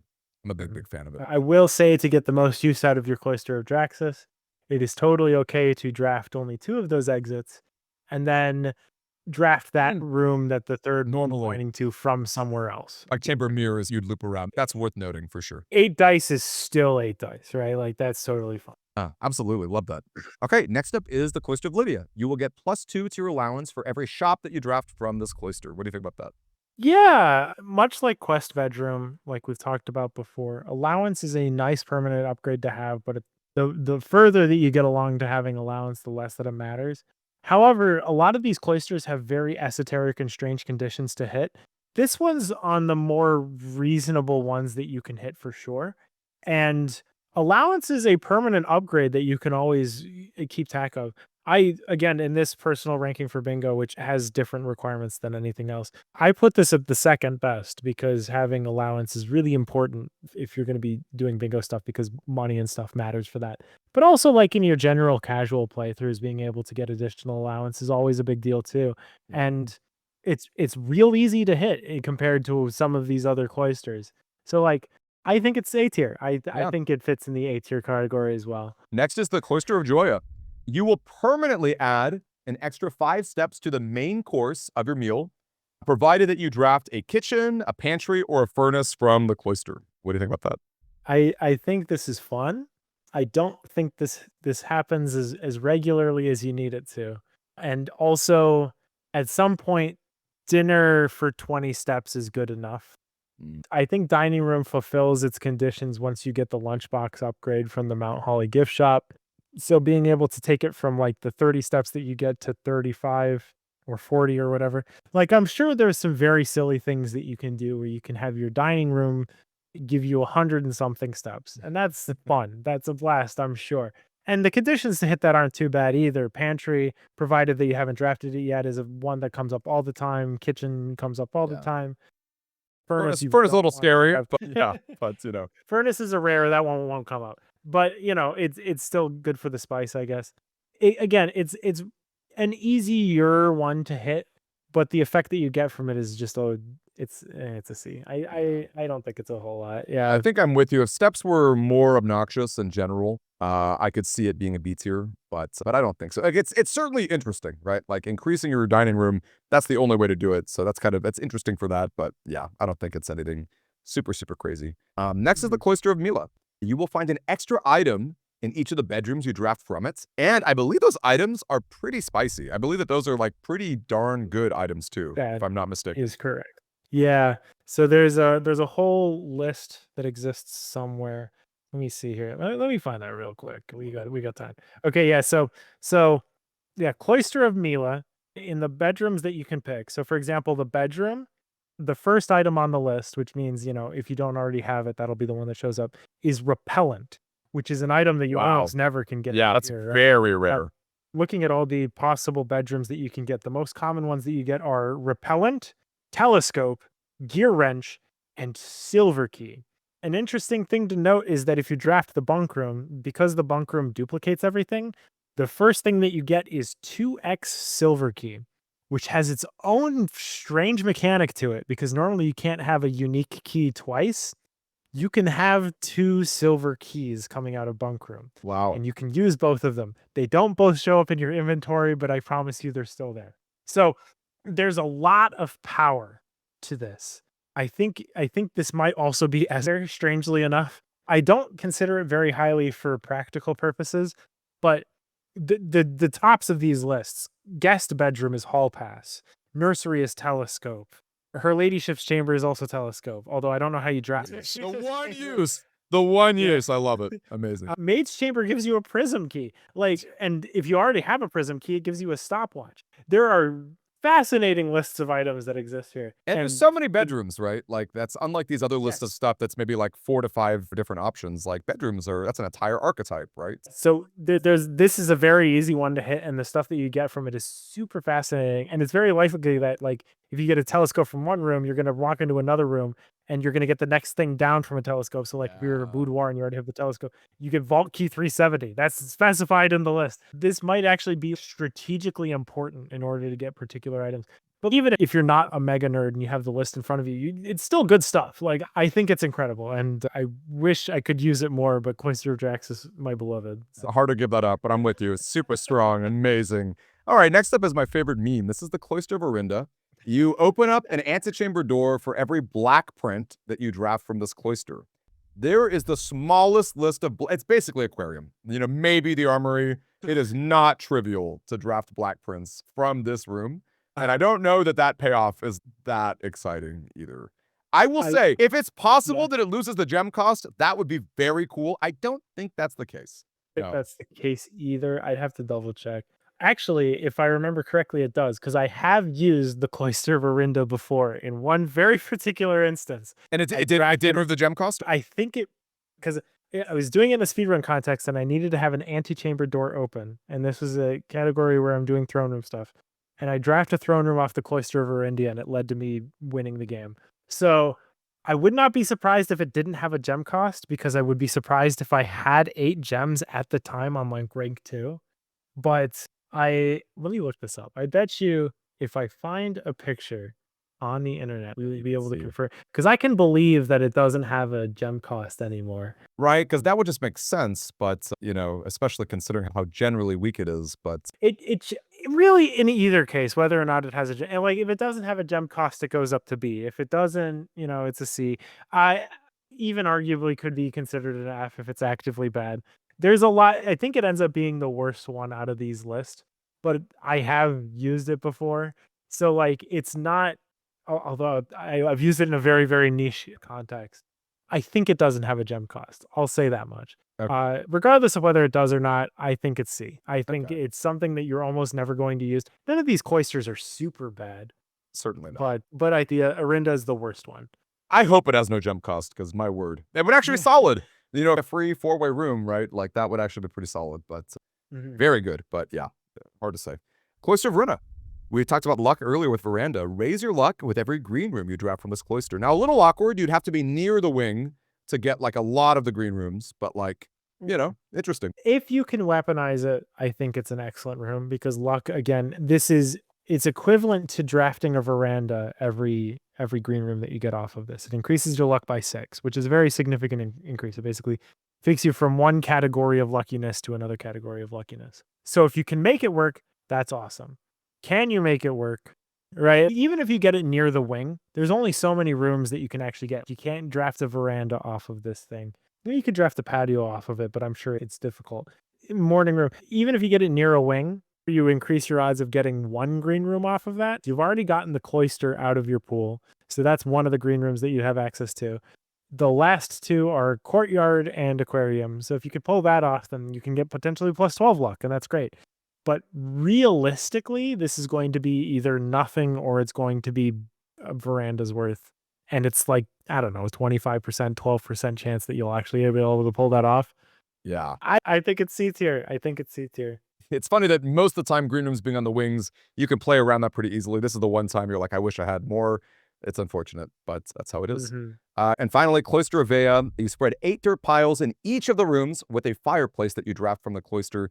I believe the fireplace is the drawing room, the den, maybe furnace. I don't know what else. Dining room if you do not draft it on a wing. The armory Oh, trophy room too, right? in the trophy room. That's the 8 that counts. Wow. So there again, there's common rooms in here like den and drawing room that you will expect with more regularity. But like some of these, man, like there's really only 4 rooms that you're going to draft off of these, and by the time that you've gotten cloister, 3 of those are already out of your pool, and you get to find 8 dirt piles. I, as you could already tell by my discussion here, I'm not super high on dirt piles as it is. Maybe digging those up, something interesting can happen, like you'll always get a silver key out of one of them or something like that. I just don't know. I don't have enough information to speak on it.